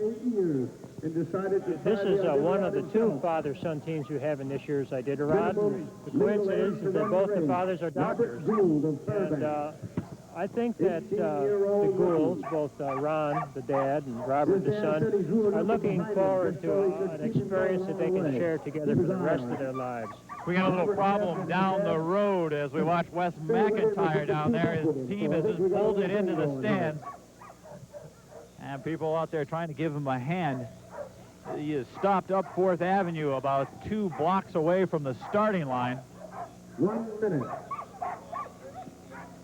Some of the automobiles crossing 4th Avenue down there at that point. He is just beyond that intersection. His dogs slowed up and then made a beeline for the stands. So it's only our 2nd mishap, and we've gone through, 41 mushers. This is number 42 on the line. Not too bad considering all the confusion. We've had helicopters hovering up above. We've got PA announcers blaring. We've got television cameras and lots of people. Robert Gould had just got his 30-second countdown. He's 18 years old. He just finished high school, and he's taken a year to run the Iditarod before he starts college at the University of Alaska up in Fairbanks. And I think that running the Iditarod at the age of 18 has got to help this person mature before he starts his college career. He's 10 seconds away from the start. At 18 years of age, I would have to think he's probably the youngest musher in the race. I hadn't checked, but I would think he would be. Yes, you have to be 18 years old to run this race. Well, I guess there's no choice. Okay. Robert Gould up on the sled, taking off down 4th Avenue. Pam Flowers. Leading her dogs up here. Well-known figure for many years in the Anchorage area. Up next on the starting line, 43rd in the race, is Pam Flowers. Another rookie. Well, Pam is a rookie, but she's got some good dogs in there. She's got, her leaders are Tom and Jocko, and they come from Bob Kupach's 1982 Iditarod team. She's got Earl Norris up there holding the lead dog, so she's been training around some real experienced dog mushers. She built herself a cabin up in Willow, single, 36 years old. She is a respiratory therapist by profession. She started running. She's driving 10 dogs. That's the smallest team so far. Then spent a year with Earl and She's originally from Sault Ste. Marie, Michigan. Her lead dogs are Tom and her lead dogs, Tom and Jocko. You've probably heard over my shoulder here from the PA announcer. Currently works for Providence Hospital. She spent a year working with Earl and Natalie Norris at the Howling Dog Farm at Willow. And, so she knows how to take care of dogs, I'll tell you that. They've got a lot of dogs up there. A very subdued dog team. This one not yelping, jumping around like some of the other teams. Very subdued and ready to go. A lot of Siberian blood in this team, and Siberians are rather subdued dogs. Sometimes you have to wonder if the dog team, do they take on the personality of the musher very often? Well, if they get a chance to work together for a long time, yeah, I think so. Not in all cases, but if you work with the same group of dogs for a number of years, I'm sure that's what happens. Running this year's Iditarod, the largest field. And we're just about set now for the start of Pam Flowers. And Pam Flowers was off on her first running of the Iditarod from Willow, Alaska. Pam from Willow, Alaska, going up 4th Avenue on her way to Eagle River. This is the first leg of this 1,049-mile race to Nome. Last year, Eric finished in 43rd place. Also, he competed in a lot of sprint races. He finished 3rd in the Cantwell race. And Coming up next to the starting line, Eric Buteau. So you see a replay of Pam Flowers' start on 4th and E. Eric is a dentist from North Pole. He lived in Barrow for 2 years, where he was employed by the public health. Good crowd lining the streets here on 4th Avenue once again. It's growing by the minute. A lot of interest in this race. Eric Buteau now at the line. He's probably got the biggest team as far as physical size that we've seen yet today. So big dogs. Well, there's a couple of big dogs, but I think for the most part they run maybe a little larger than the average. Eric ran the race last year. He came in 43rd position. He's a dentist, and for a dentist or a doctor to find enough time to train an Iditarod team is quite a challenge. Eric handles it by being a part-time dentist.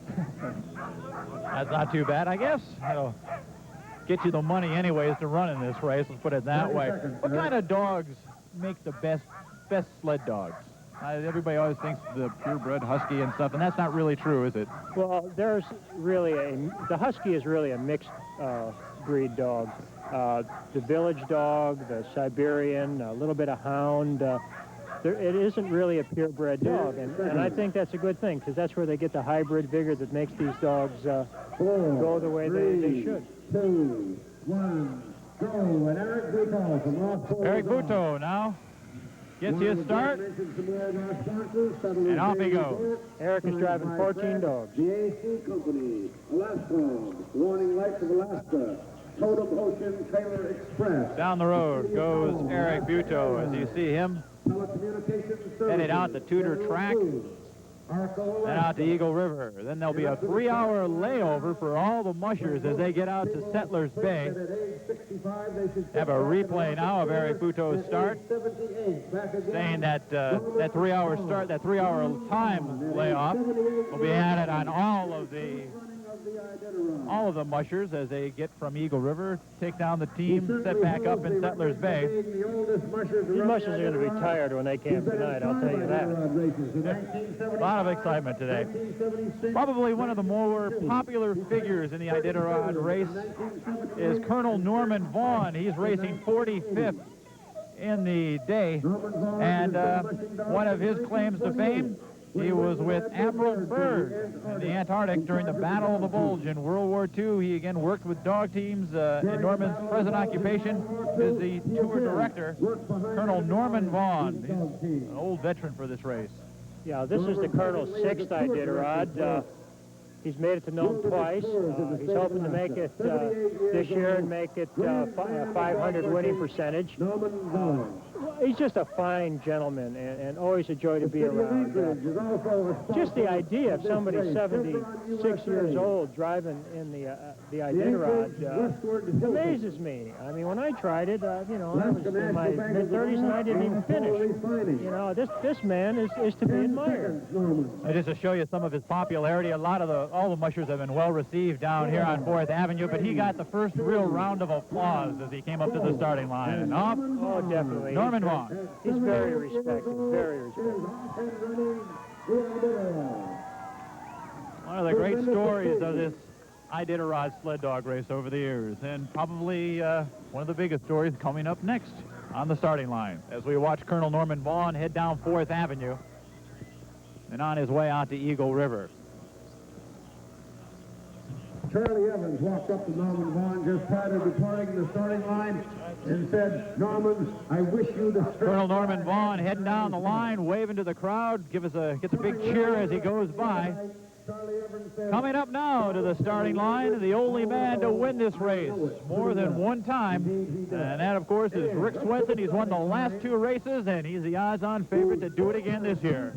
Well, definitely. I mean, what can you say? It's like talking about the New York Yankees. I know there's a lot of people who would like to see somebody else win just for a little bit of variety, but you got to go with the guy done it 4 He was the times. champion in 19... He's probably one of the best at playing mind games with the other mushers. At the end of last year's race, he said he didn't know if he was going to run in the 1983 Iditarod. He thought he might go for the sweepstakes race. Then just before the deadline, he jumps into this race and then talked about getting into the Ferrari. He ran in that, and mushers really never know where he stands, do they? Well, I think Rick was really sincere that he might not run it this year. But when he got to thinking about it, what would he do today and for the next 2 weeks? And also, he's got an outstanding dog team, and it's habit forming winning $25,000. I mean, 2 weeks from now, he might have $25,000 more in his pocket, and that's pretty hard to turn down. But I think he's the most relaxed I've ever seen him. He has nothing to prove, obviously. And Rick Swenson, all set, the defending champion here at the Iditarod, and Rick Swenson's off and running down 4th Avenue. And we had a chance to talk to Rick earlier this week. Rick Swenson is the only man to win more than one Iditarod, with 4 titles to his credit. This year he did something different. He ran in his first Ferrari race. Swenson says training for the fast pace of the Ronde has caused some confusion among his dog team. Well, I really don't know. I've spent the last 2 weeks trying to slow them down, and I think I was very successful at that. They're probably going slower now than they would have been if I wouldn't have run the rendezvous. They're just a little bit confused right now, I think, as to whether what I really want them to do. They kind of still look back at me when they're going along at 10, 11 miles an hour. And, hey, aren't we supposed to be speeding up here, going a little faster? But they're getting the idea. Most of them are veterans, so I think they'll adjust pretty well once we get out on the trail. Well, you won this race 4 times and 3 times by the southern route. No one else has won on the southern route. It's kind of the Swenson route. You glad to be going that way this year? Well, I guess I need every advantage I can get because I don't know what my dogs are going to do, but I like going this way. I've got some real good friends down in some of the villages on the lower Yukon, and I like the country from Ophir to Iditarod because it doesn't get quite as much snow usually, and it's more open, and I like it. I'm more familiar with it actually than the northern route because I've spent more time out there. But the northern route, you get to go down the Yukon instead of up into the wind, so I mean it's 6 of one, half a dozen of the other. Do you think the conditions exist for a record pace? Oh, I don't think so. If there's a record pace, then you don't have to worry about me being in there. Back here at 4th Avenue, Dick Barnum of Fairbanks, another rookie, and he is off and running in the 1983 Iditarod. Dick has been training down near Shaw Creek, which is down near Delta. He's originally from Minnesota, and he came up here to run the Iditarod. He trained, helped Ron Corte last year do some training, so he's had quite a bit of experience. He's run a 350-mile race before down in Minnesota. Okay, Dick Barnum is another of the record number of rookies entered in this year's race. He says the thing that excites him most about being in the Iditarod is the unknown of what lies ahead. There's a lot of things that go through your mind when you're a rookie because everything is so new. And I think the thing that stands out in my mind already is the nice people I've met. And there's so many nice people out on the trail, at least this is what the other drivers tell me. And I think that's one thing I'm really looking forward to, of course, the conquest of the trail. That's the unknown and all that. I find myself getting keyed up already just thinking about some of the things out there. Does most of your information about the Iditarod Trail, does it come from the other mushers who've run the race before? Yes, they're really good about it. They tell you a lot of things not to do and things to do and everything. Of course, you hope as a rookie that they're not pulling your leg and setting you up for something. Now, your first race, are you looking to win it, top 20, just to finish, what? Just to finish.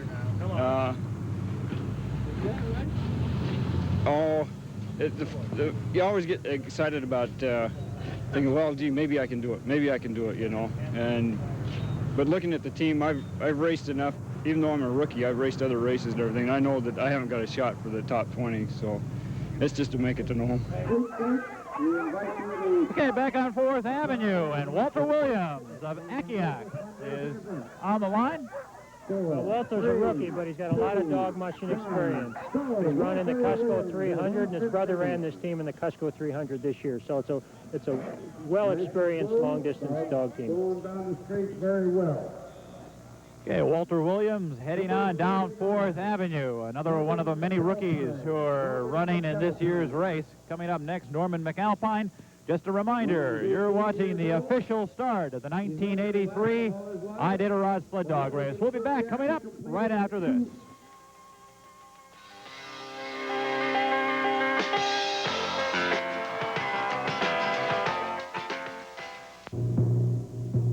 (1925), a diphtheria epidemic breaks out in Nome.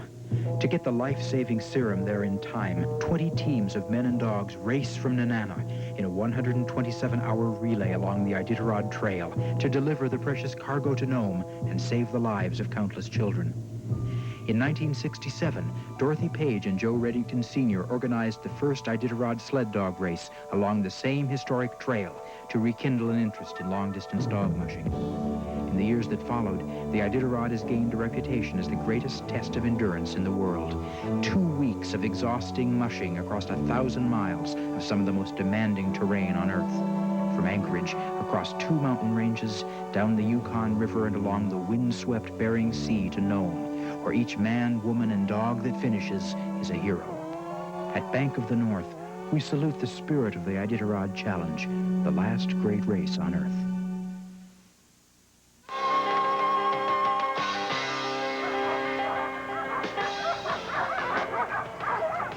Back here on 4th Avenue, my name's Steve McDonald, and along with Mike DeMarco, we're bringing you the live coverage of the 1983 Iditarod Sled Dog Race start. Now at the line, Norman McAlpine, another 18-year-old rookie who's running in this year's race.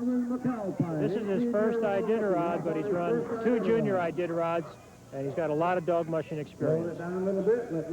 Good start, slowed down his dogs a little bit as he came out of the starting gates.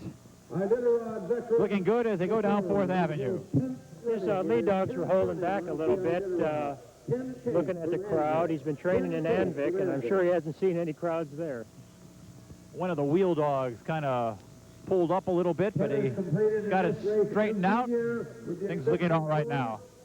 Well, now we've got a little bit of more of a problem down 4th Avenue as Norm has to get off the sled and the handler has to take care of it. They get the dog team straightened out. I think he has a tangle, and that's what he's doing. Or he might be running up and changing leaders. I think he made a mistake. I think he put the wrong dog up front today. Okay, just wasn't used to the crowds, I assume. This is quite a heady experience for mushers and for the dogs especially. A lot of people lining the streets, a lot of activity going on. Some of the dogs really do look a bit spooked as they get ready to take off here. It'll be good to get them back on the trail away from some of these people. I think for the most part the dogs are doing even better than expected, though. We've only had a few minor problems, and even the teams that had a little bit of a problem down there got lined out pretty quickly and on the trail. Sure, good work by the handlers. It looks like McAlpine's still having a little bit of a problem down there. We might have our second pass of the day, at least down here on 4th Avenue. Ken Chase is now at the line.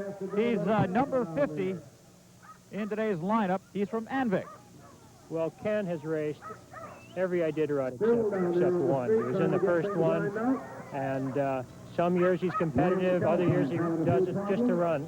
And, he and Joe Sr. would have had the highest number of Iditarods, but unfortunately, like we said before, Joe isn't here this year. I asked Ken what kind of a team he had, and he said he was going for it this year, but then he laughed, so who can tell?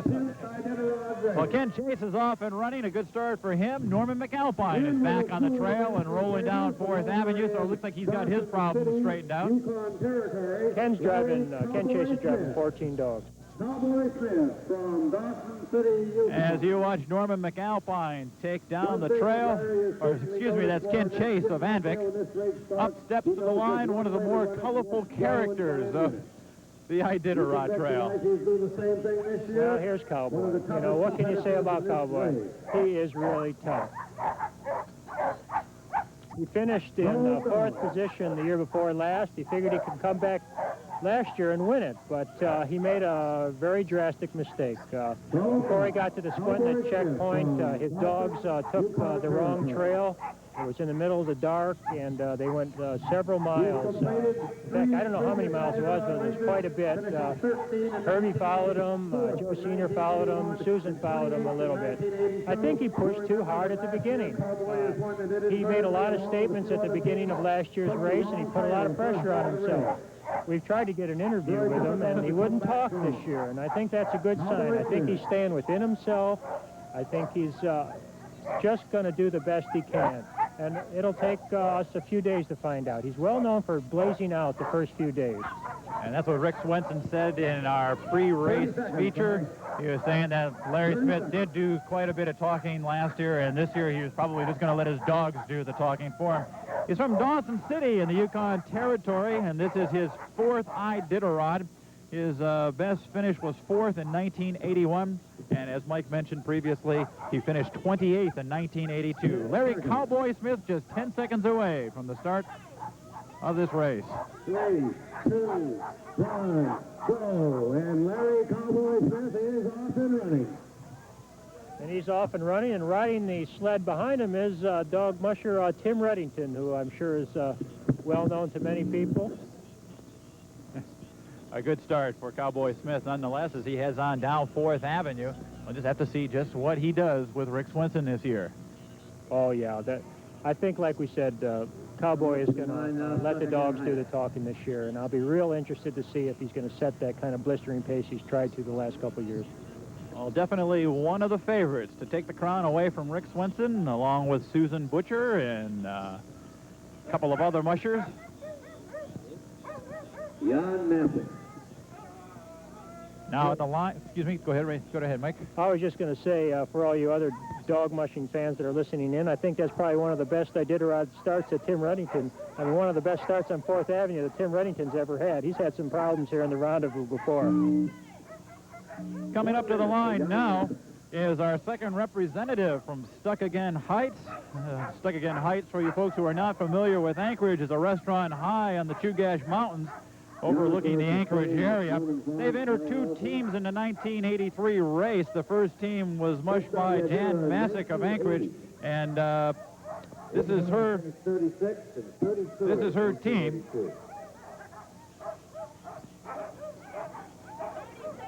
She's about 30 seconds away from her start. He's driving 15 dogs today.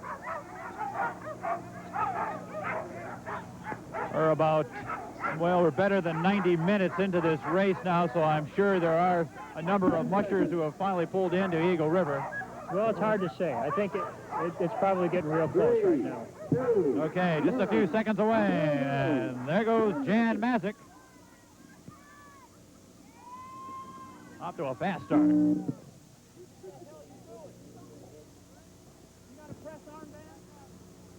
Coming up next, Dave Olson, number 53 in the race, as we watch Jan Massick come trailing down 4th Avenue.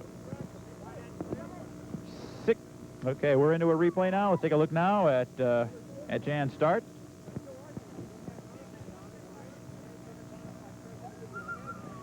Next up on the agenda, Dave Olson, a veteran musher from Kinnick, as we continue to look at Jan Massick's start here at the 1983 Iditarod.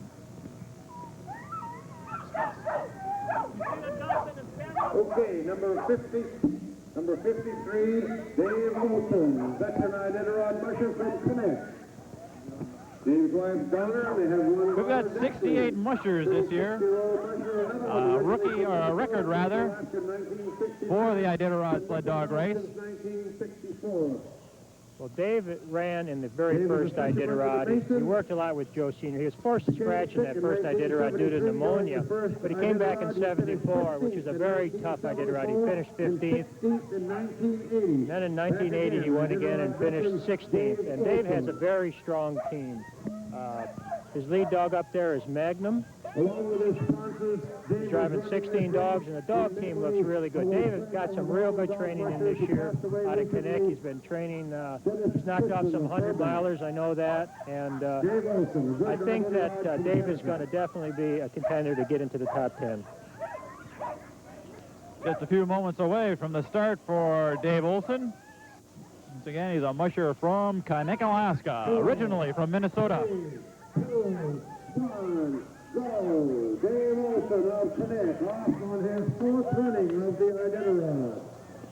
And Dave is off, and I'm sure he'll be real happy to get to Eagle River and then out on the trail. Dave is a kind of a shy person, but he lets his dog team do the talking for him. Over the North Country over there, he's 33 years old. He's been training with Joe Reddington's team. Coming up next on the slate, Roger Lagarde. One of the adding a little bit of international flavor to the race. He's from Norway. Yeah, Roger Lagarde is definitely a contender to be Rookie of the Year. He was training Joe Sr.'s second team, but since Joe got injured, Roger's had 40 dogs to pick from, so you know that the 16 he's driving are good dogs. I got an opportunity to see a tape of the type of dog racing that they do over in Norway, compliments of Bernie Turner up there in Fairbanks, and he's also a skier. They ski along with the dogs, and I mean, they go fast, and he is an athlete, and so I expect to see him do real well. He's been over here for quite a while. He's been training, and he's a good learner, and talking with him, you can just tell that this man has a good grasp of what's ahead of him. Dressed in a bright red coat and snow pants, all set for the trail. And a rather interesting hat there with some horns coming out of it. I don't know what that indicates, but Roger's no newcomer to dog mushing. The only thing he is the top racer in Norway, and he's a real athletic skier, and I really watch this guy. If you're going to follow the Iditarod, keep an eye on this fellow. Okay, all set. Just seconds away from the start for rookie Roger Lagarde from Norway, and there he goes. Beautiful dog team moving down the street. One of the better hats we've seen here at the Iditarod so far this year. That'll throw a scare into some of those moose along the trail, I'm sure.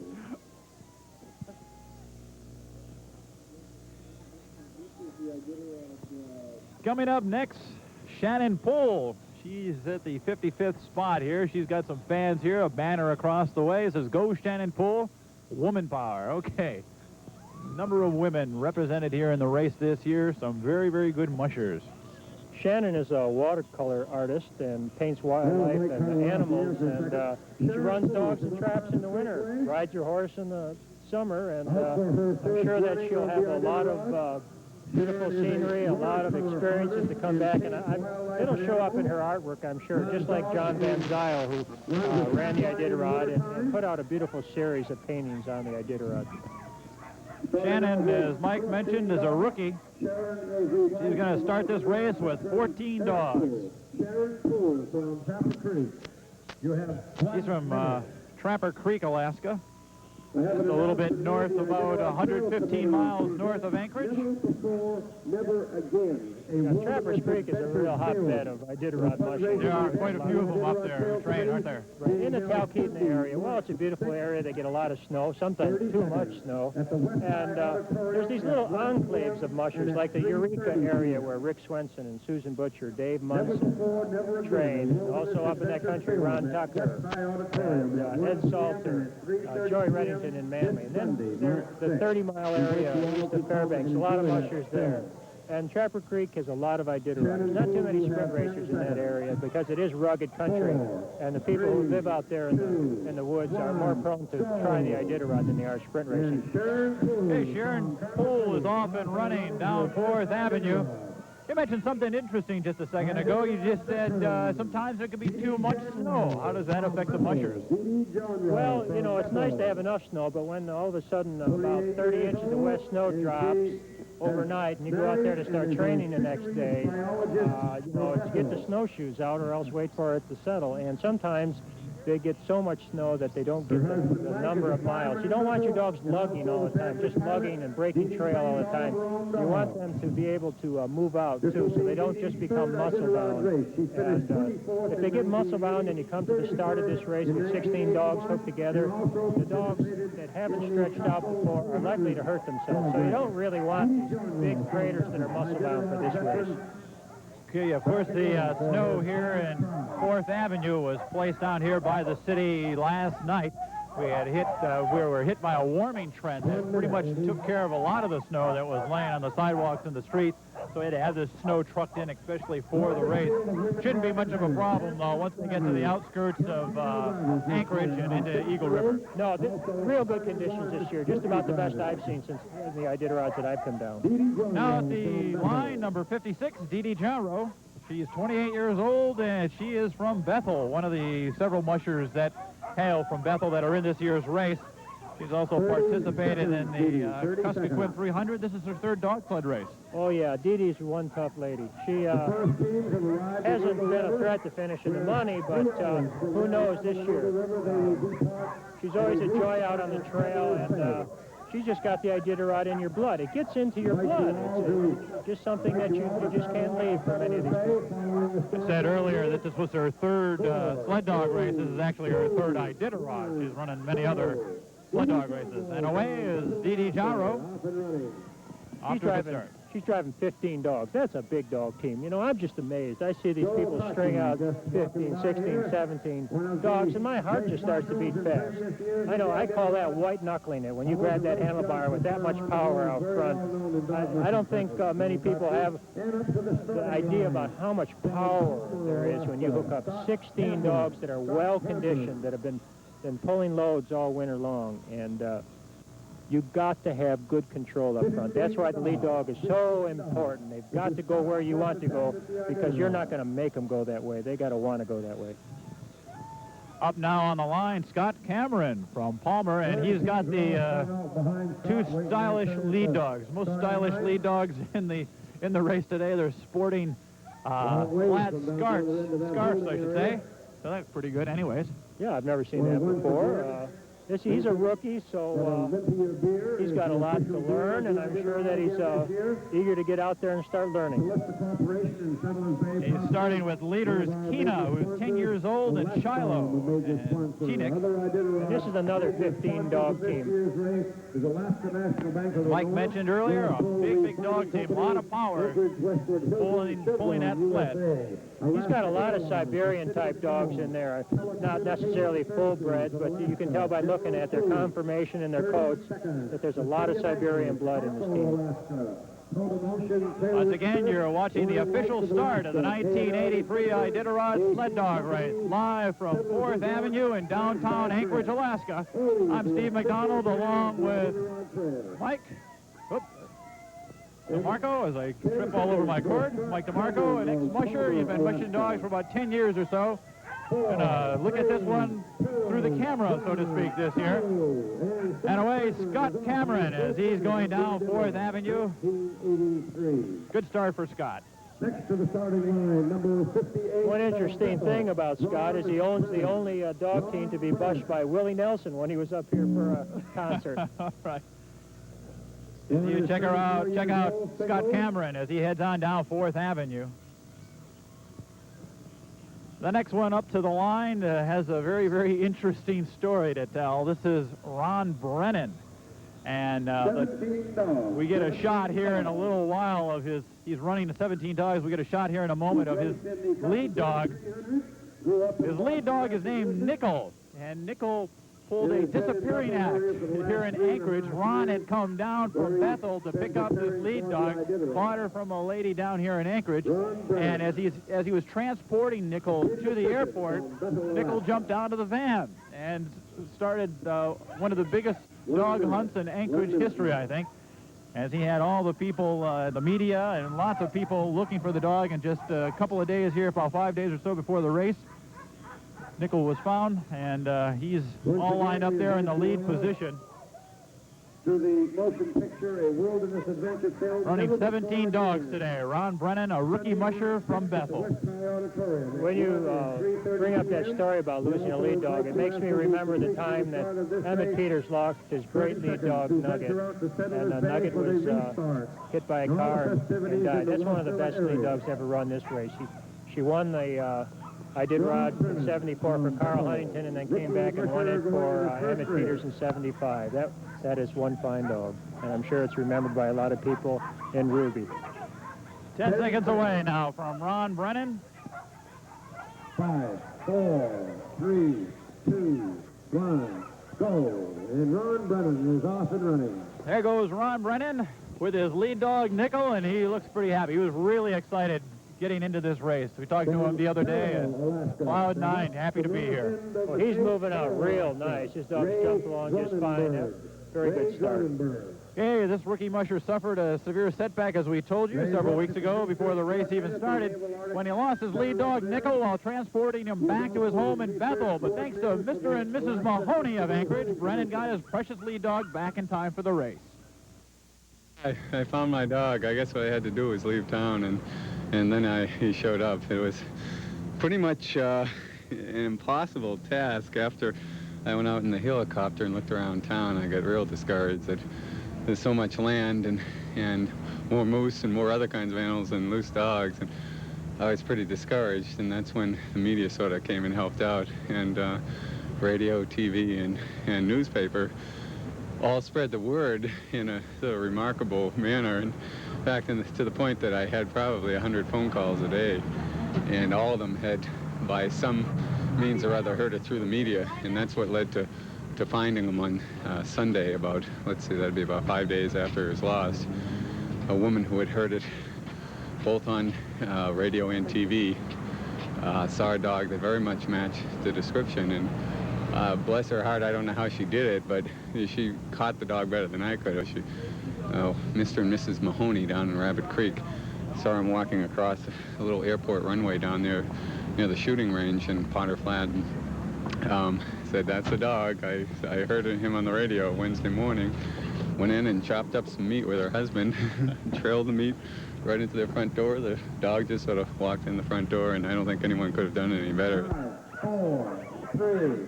Okay, we're back here on 4th Avenue. Ray Dronenberg. And he is just taken away from the starting gate. 14 dogs. Dronenberg is another one of the rookies here in the race. He's 46 years old. He's from Barrow, Alaska. He's been training in the Willow area, but he's worked up in Barrow for 7 years at the Native Arctic Research Lab, and also as a research coordinator for the Alaska Eskimo Whaling Commission. So he knows what rugged country is like. I'm sure he's been out on the ice pack which was quite an adventure, being out on the ice pack for a whaling hunt. Hey, Ray Dronenberg down 4th Avenue. A good start for him. Once again, with all the crowd, the commotion, the helicopters, the cameras, and the media coverage, we've only had 3 mishaps so far today. Let's hope that rate continues. And the dog's really getting away well from good shape.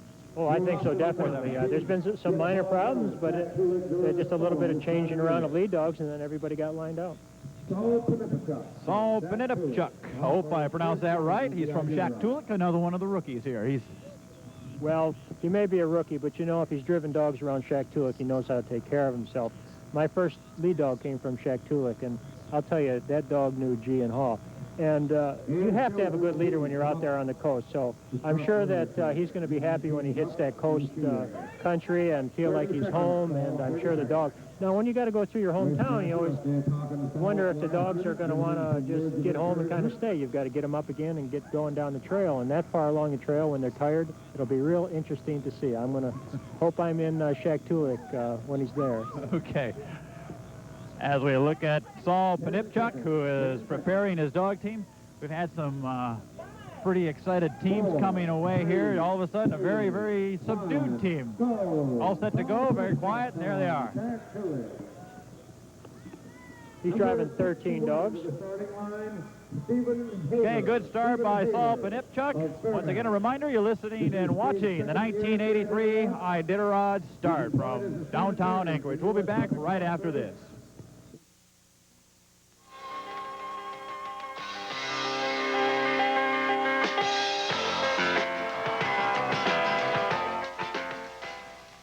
Witness the future of home television. NEC high-resolution monitors. NEC advanced microprocessor tuner timers. NEC portable color cameras and VCRs. NEC giant projection and rear screen televisions. The future is upon us from NEC. Television has never looked better. A high-security deadbolt lock from Action Locksmiths gives you the security and protection required for the doors of your home or business. The new Medico Maximum Security Lock is now available at Action Locksmiths. The positive deadbolt action create a virtually pick-proof lock. Action Locksmiths give you prompt installation and service. Once the installation is complete, you can have one key made to fit all of your locks. Ask the pros today at Action Locksmiths. We have the key to your problems.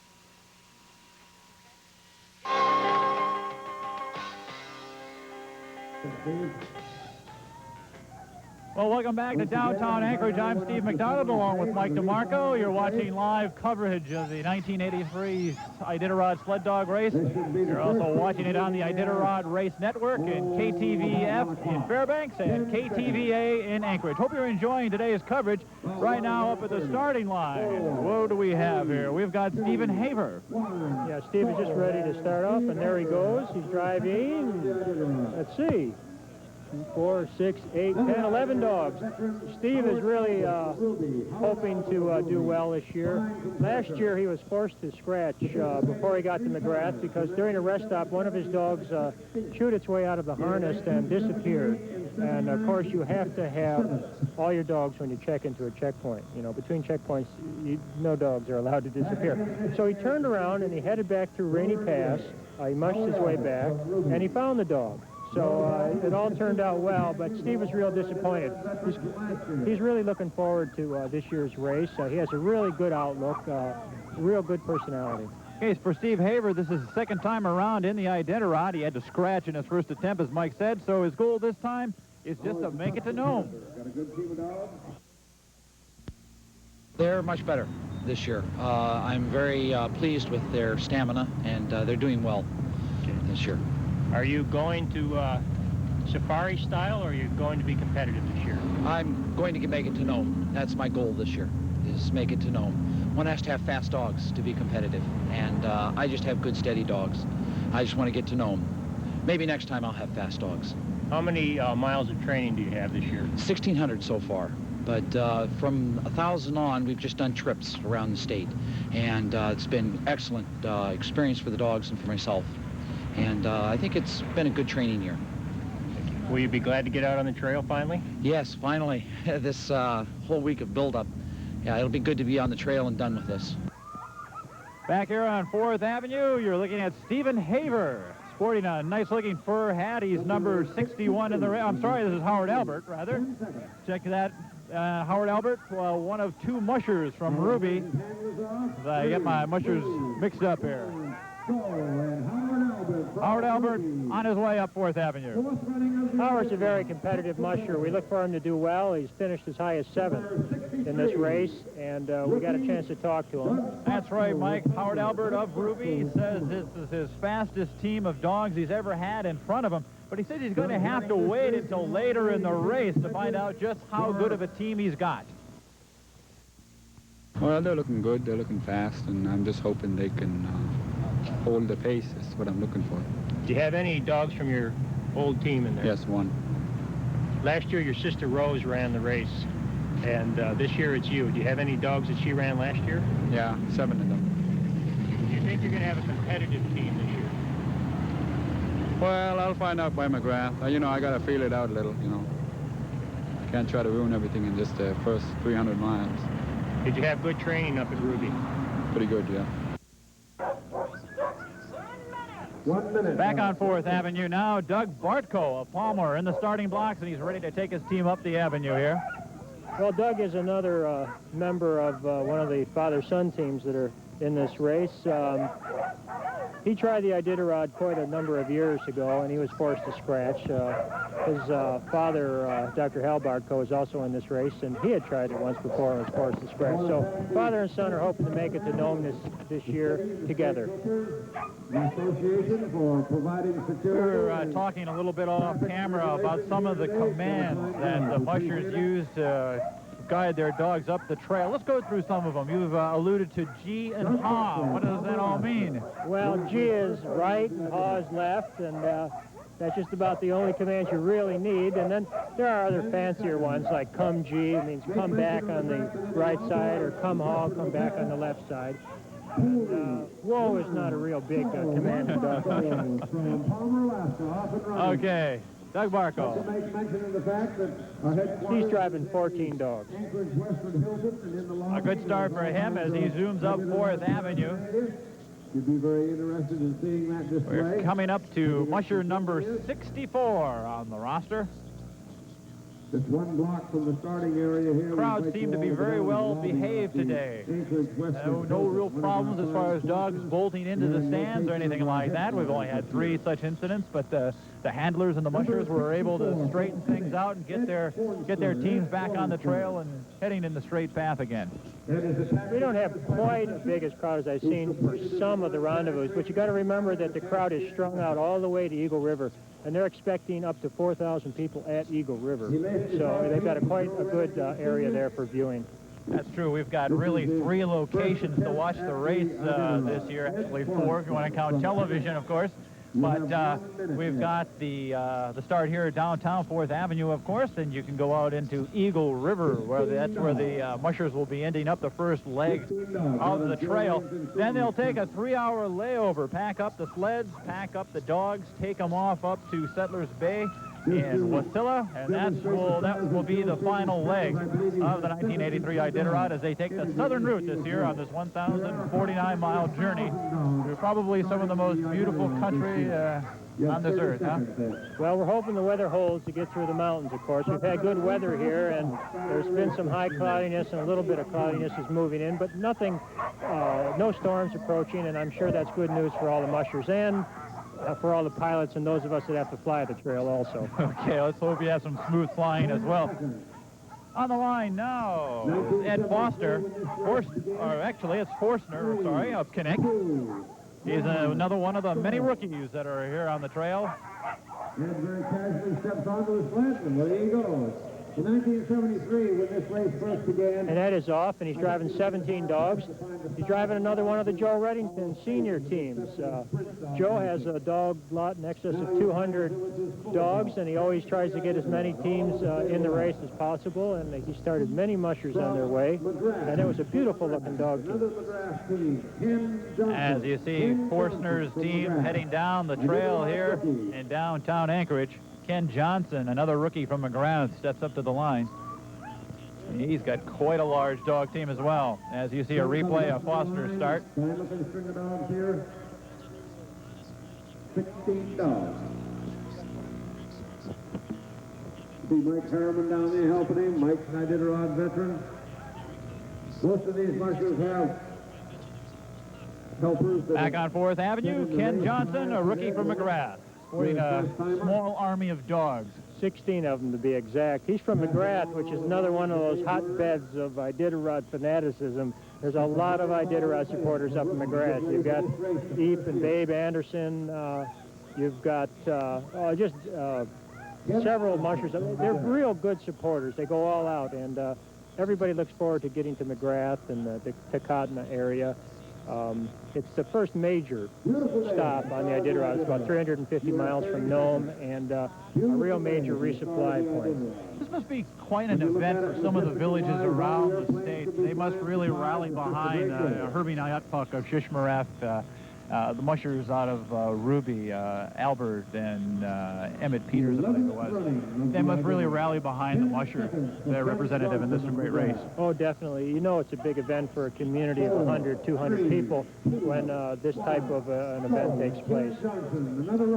Ken Johnson.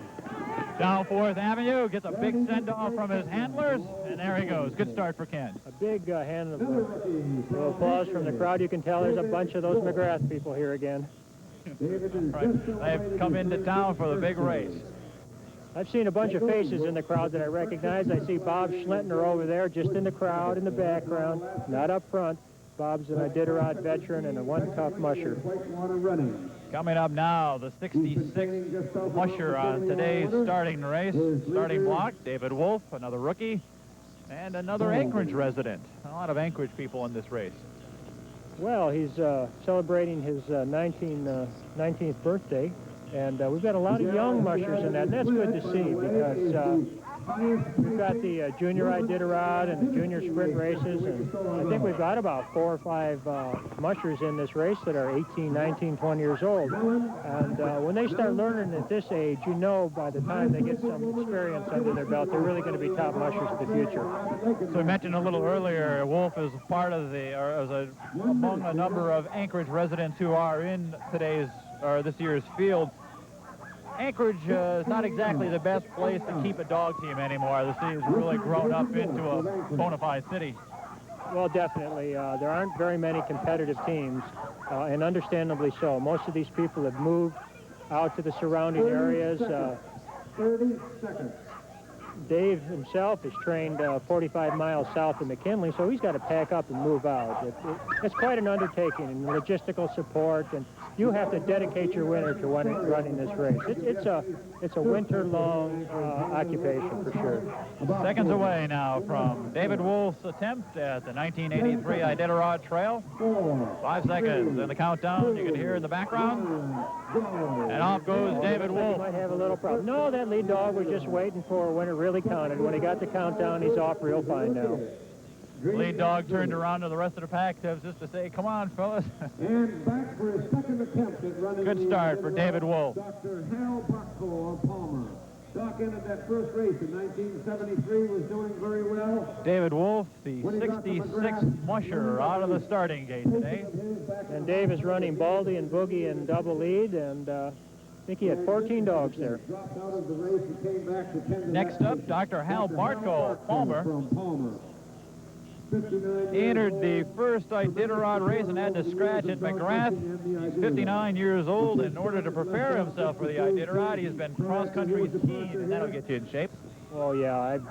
Since I've sold my kennel, I've been doing some cross-country skiing myself, and I know it gets you in good shape. You talked about a kennel. Now, people see the 16 or the 18 dogs out here on the street, but that's not the only dogs these mushers own. They have to have quite a backup support system in store in order to run a race like this, don't they? Well, there's a few mushers that only left a few dogs at home, but most of them have probably got kennels between 20 and 60 dogs. I know Rick Swenson, he's got 60. Of course, he's a full-time dog musher. But in order to get a team together that's the right age and the right experience, it takes a lot of dogs. You've got to raise a lot of pups. You've got to have your breeding stock. And then there are those dogs that don't quite make the team. Maybe next year they will. You don't really like to take a lot of young dogs. A young dog is maybe 18 months old, 2 years old. That's a little young. You'd like to have those 3, 4, 5, 6-year-old dogs. And Dr. Bartko is about ready to head out, and we sure hope he makes it known this year along with his son. He's always been a supporter of the Iditarod and real interested in it. Now, Dr. Hal Bartko is second Iditarod, off and running up 4th Avenue. Off to a good start. Not one of the faster starts we've seen, but he's got a long way to go, of course. I think he has no illusions about being competitive. He just wants to make it to Nome and have that under his belt. He's driving 12 dogs, and we look forward to seeing him out on the trail. As you watch Dr. Bartko's team head down 4th Avenue, looking straight and narrow, doing a nice job. Take a look at his restart here on our instant replay. 44. One statement he made, he says, I never remember not being interested in the Iditarod. Imagine once it gets in your blood, it's really, I kind of look at you a little bit and you kind of wish you were out there, I think. I know you said you wanted to take a break, but... Well, you know, I'm glad I'm flying, to be honest with you. It's just something that some people have and some people don't. It's as simple as that. Okay, well, I hope you can stay tuned to the Iditarod Race Network throughout the race. We'll keep you abreast of all the goings-on along the trail. Mike Tamarco will be one of the people out on the trail logging the adventures of this 1983 race. He'll be sending them back to us, and we'll have 5-minute updates a couple of times a day, and we will keep you informed as to the happenings along the Iditarod Trail, all 1,049 miles of it, up until it reaches Nome. Coming up next here is Ronald Gould. He's the 68th musher out of the block. He's driving 14 dogs, and he's the other half of the second father and son team. His son Robert is off on the trail, and it'll be interesting to see if both of the father and son teams kind of team up, or whether the young bucks get out there ahead of the old men and try to make it to Nome first. Does that happen a lot as far as rookie mushers that say, yep, I can do it, I can be one of the rookies that are going to win this thing and just burn out the dogs through? Oh, I think so, but they're wrong. No rookie is ever going to win this race. We've got a little bit of a problem here as the lead dog got a little confused and we've tangled up. This next gal, Oh, they'll get Gould's lined trying up. to slow him up. She's won the Women's World Championship 7 times. Yeah, looks like he straightened him out. A good job of handling that sled. He slowed him up and let that lead dog get out in front of everything, and now he's got a little bit more of a problem as things are starting to deteriorate rapidly on 4th Avenue for Ronald Gould. He stops his sled and tries to get things straightened around. As Ronald Gould gets things straightened around up 4th Avenue, gives a chance to talk to probably one of the more popular mushers in the state of Alaska. That's Roxy Woods, best known for her sprint racing championships that she's won in the women's division, as well as the run that she gives the Ferrandi race every year. Oh, yeah, Roxy's much more than just a woman dog musher. She's just one hell of a dog musher. She can compete with anybody. The question is, can she take this dog team that she's raised to be a sprint team and in a period of 1 year, turn around and make it an Iditarod team? I think that she wishes she really hadn't had the sprint race this year. She could have stayed with the long distance. She's definitely one of the teams that a lot of people are watching, but she's a big question mark. I expect her to do well, but how well, we won't know. She's got definitely a good dog team. You can tell by looking at it that it's a sprint team. The dogs are finer boned. They got a lot of attitude. I just hope that Roxy has them geared down a little bit. I'm a little bit concerned that maybe that she might be going out a little too fast. But if anybody can handle a fast dog team, she can. She is really one of the popular mushers here in Alaska. As we mentioned before, Roxy running out of the 69th position, the very last musher to start in this year's race. And I think she'll have the fastest time to Eagle River. She probably will. Her dogs know this trail very, very well, and they won't have to be told the way to go at all. They're really no 4th Avenue out to Tudor Track, and we have a pass as Ronald Gould still having problems with his dog team there. I think he mostly held it so that he wouldn't interfere with Roxy down there, and knowing that if Roxy passed him and his dog team had a team to follow, that he would probably get lined out a lot better I think himself. you're exactly right there, Mike, because now we see Gould is back on the trail again. It looks like he's got his team ready to go. I guess not. He's back out of the sled. But a good start for Roxy Woods. She's way down the street already, isn't she? Well, like you said, the fastest time to Eagle River. She looked very, very good. Well, we look forward to seeing Roxy out on the trail, that's for sure. Okay, let's see. Roxy Woods is best known as a sprint racer. She's won 7 women's championships in sprint racing, but this is her first attempt at the long-distance race. We asked her if her dogs could make the transition from speed to endurance. Well, they seem, I mean, it's easy to slow them down just by going a longer ways and hauling weight, so I don't know, I'll just have to wait and see, because I got the same dogs that I raised and trained for sprint racing, you know, so I don't know. I'll just have to wait and see how they do.